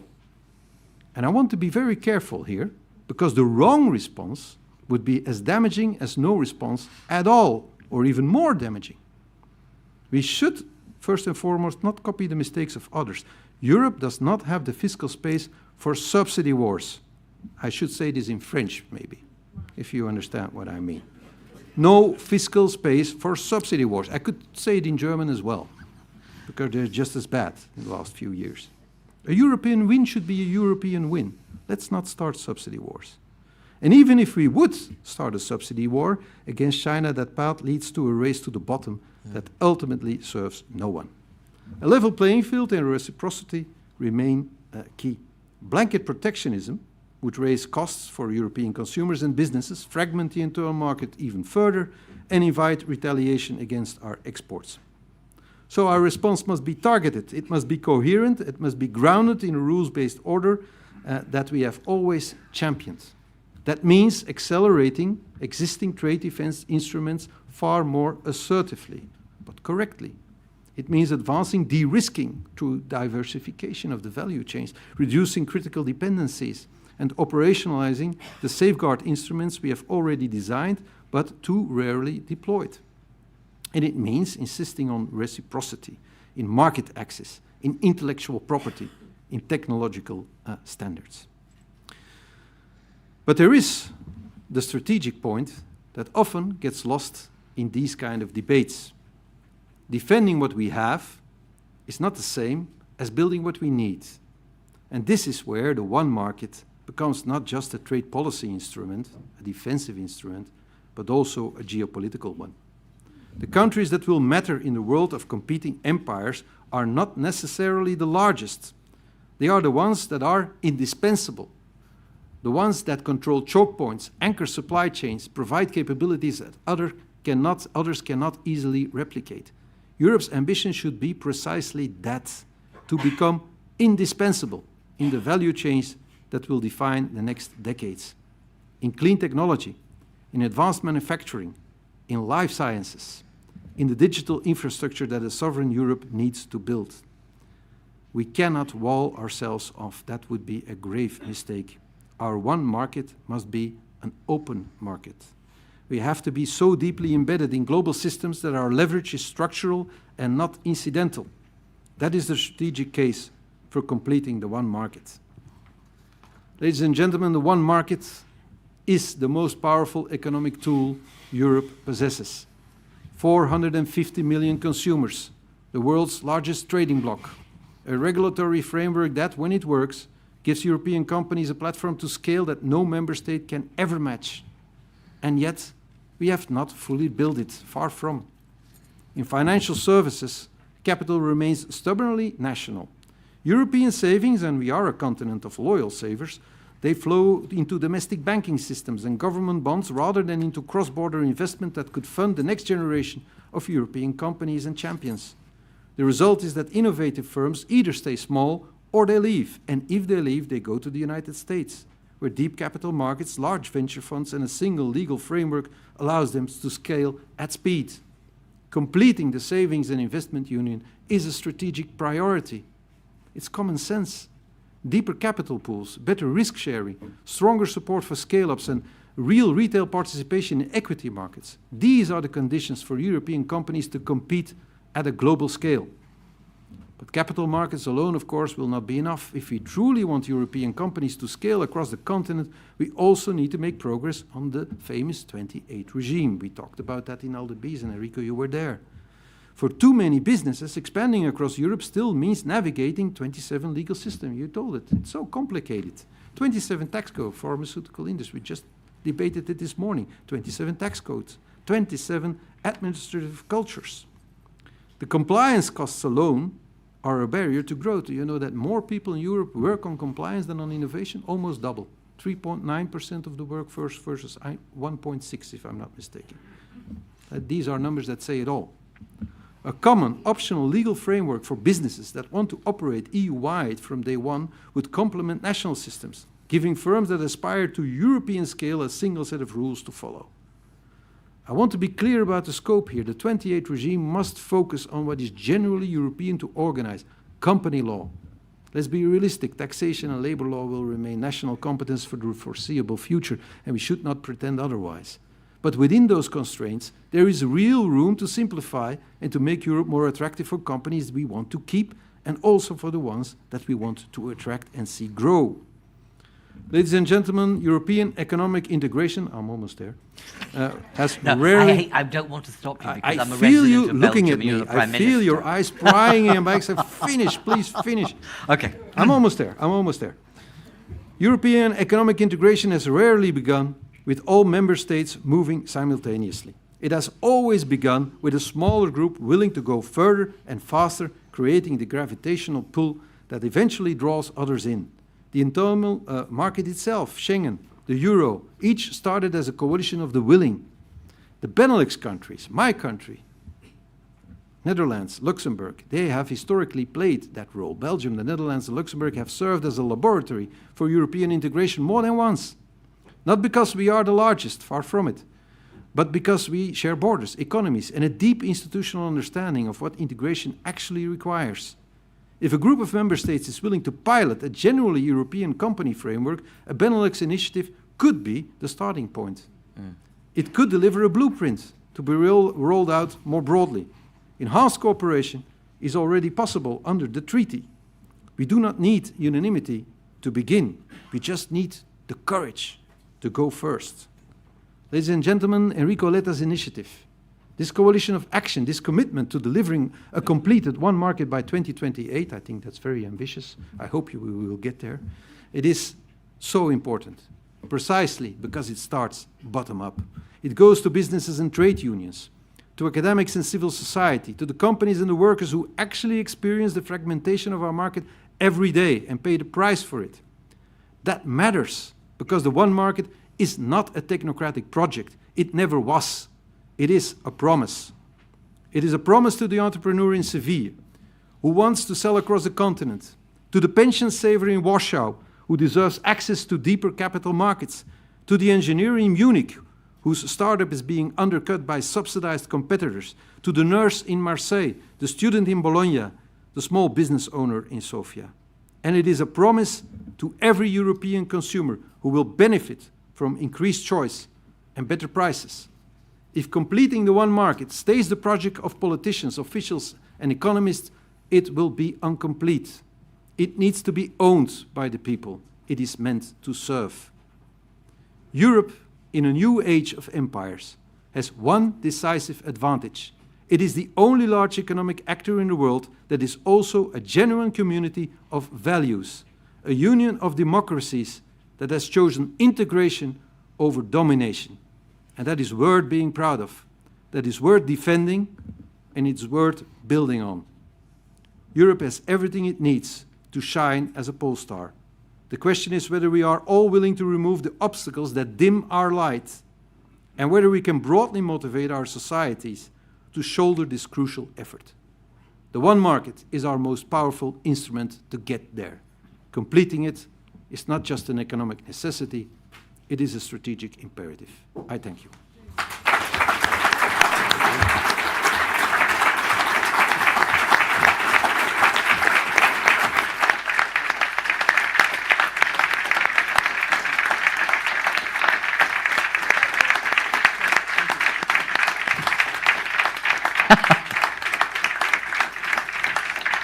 it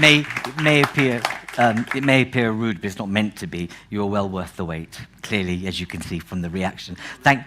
Even without the cat. Even without the cat. Thank you very much. That was bracing, it was thought-provoking, but also there's a level of authenticity there about what needs to happen now, and not to pull your punches, if you like, and really confront the world we're in. Christina and yourself, I know you both need to leave, so I will allow you to make your way out first, so that, as I understand it, that's a shame, because I know there'll be hundreds of questions to you as a result of what you said, but perhaps another time we'll make a date for that.